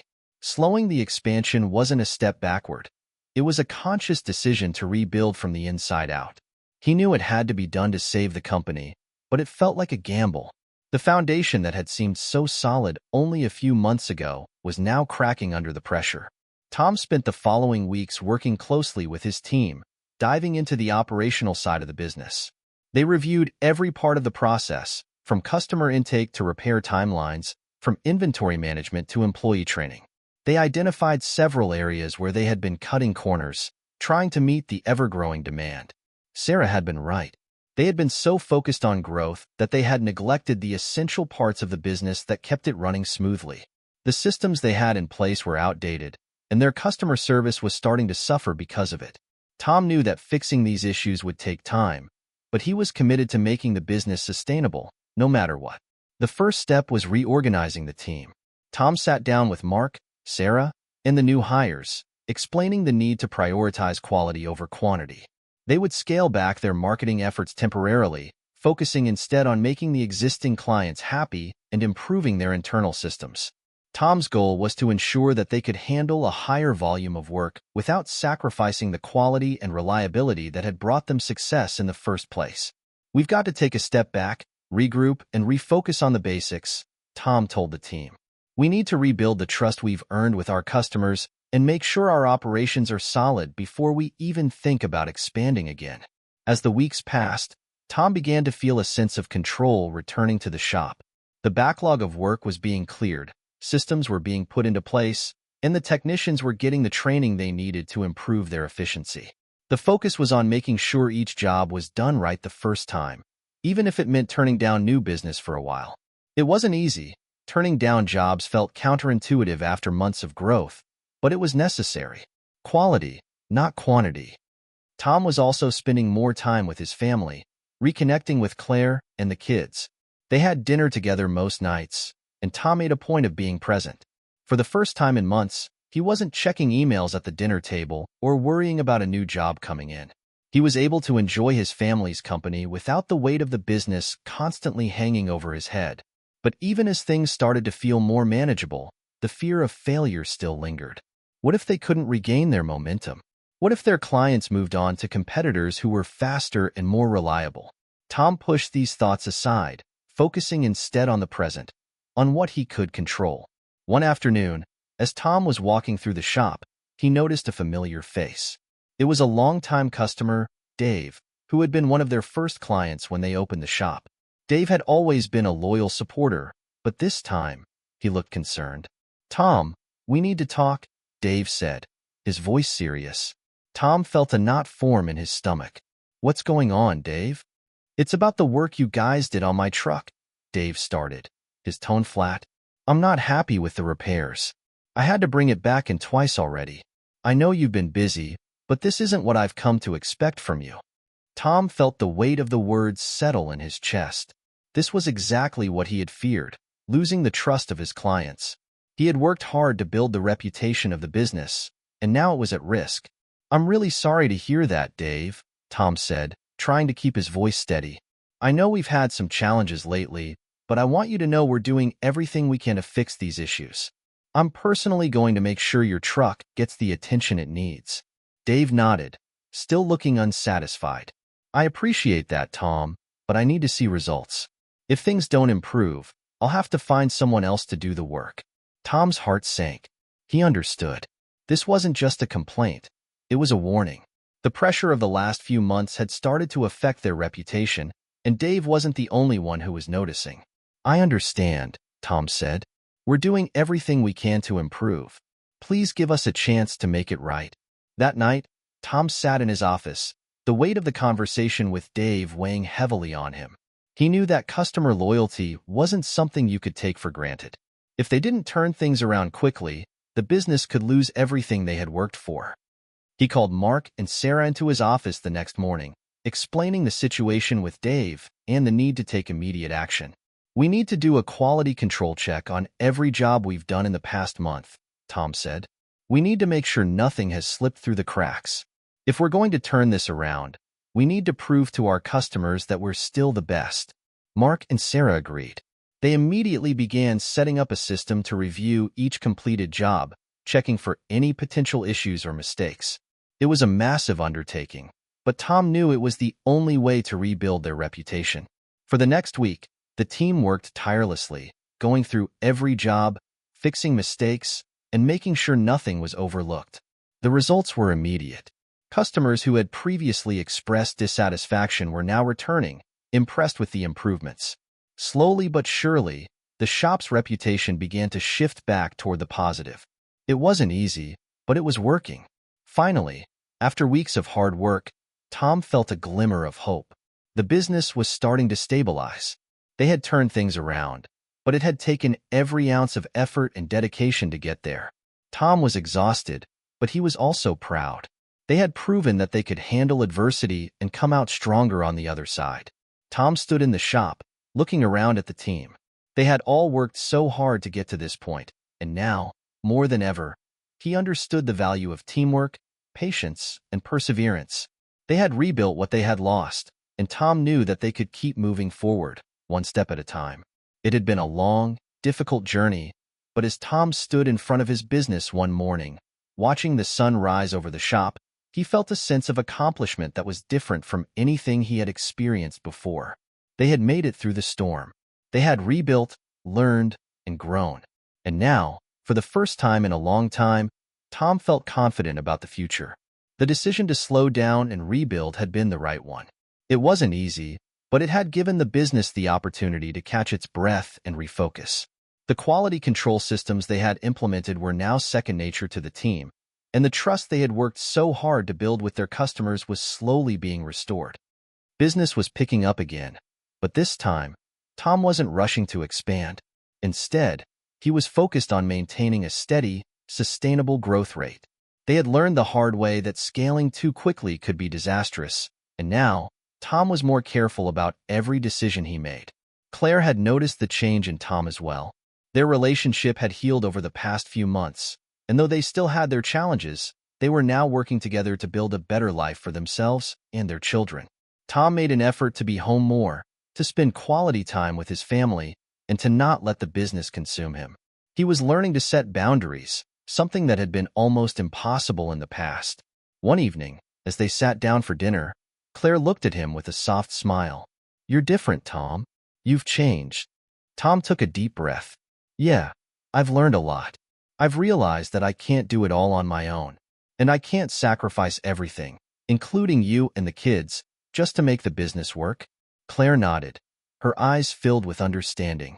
"I'm proud of you. You've done the hard work, and it's paying off." But even as things seemed to be falling into place, Tom knew there was still work to be done. The business was stable, but it wasn't invincible. He had learned that success was fragile and that it required constant attention and care. Tom wasn't about to let himself fall into the same trap again. One day, as he was sitting in his office, reviewing the year's performance, Mark came in with a folder in hand. "Got something for you," Mark said, setting the folder on Tom's desk. Tom opened the folder and scanned the report. It was a proposal for a new project, a partnership with a larger company that could potentially bring in more business and help them expand their services. On paper, it looked promising, but Tom hesitated. "This could be a big opportunity," Mark said, sensing Tom's hesitation. "But I know you've been cautious about growth lately." Tom leaned back in his chair, his mind racing. It wasn't that he didn't want to grow. He just didn't want to make the same mistakes again. He had learned the hard way that quick growth without proper planning was a recipe for disaster. But this partnership was different. They had the systems in place now. They had a strong team. They had learned the lessons of the past. "I think we're ready," Tom said after a long pause. "But we do it on our terms. We move forward slowly, cautiously. No more rushing." Mark smiled. "Sounds like a plan." As Tom continued to lead the business into this new chapter, he found that balance wasn't something you could just achieve once and forget about. It was a constant effort, a delicate dance between work, family, and personal well-being. But he was learning to make it work. He had learned that success wasn't just about profits or expanding the business. It was about the people you worked with, the relationships you nurtured, and the lessons you learned along the way. It was about finding meaning in the process, not just the destination. Months later, Tom found himself reflecting on everything they had accomplished. The business was thriving, but this time, it wasn't just about numbers. It was about the foundation they had built, a foundation of trust, hard work, and a commitment to doing things the right way. He had come full circle. The lessons of the past had shaped him into a better leader, a better husband, and a better father. He was no longer just a man chasing success for the sake of success. He had found purpose in the journey. As he sat in his office one afternoon, looking out over the shop floor, Tom felt a deep sense of peace. The challenges hadn't stopped, but he was no longer afraid of them. He had the tools, the support, and the wisdom to face whatever came next. And this time, he was ready. Tom smiled to himself. This was just the beginning. He didn't know what the future held, but he knew one thing for sure. He was going to face it head-on, with confidence, with his team, and with the people who mattered most by his side. The journey wasn't over. It had only just begun.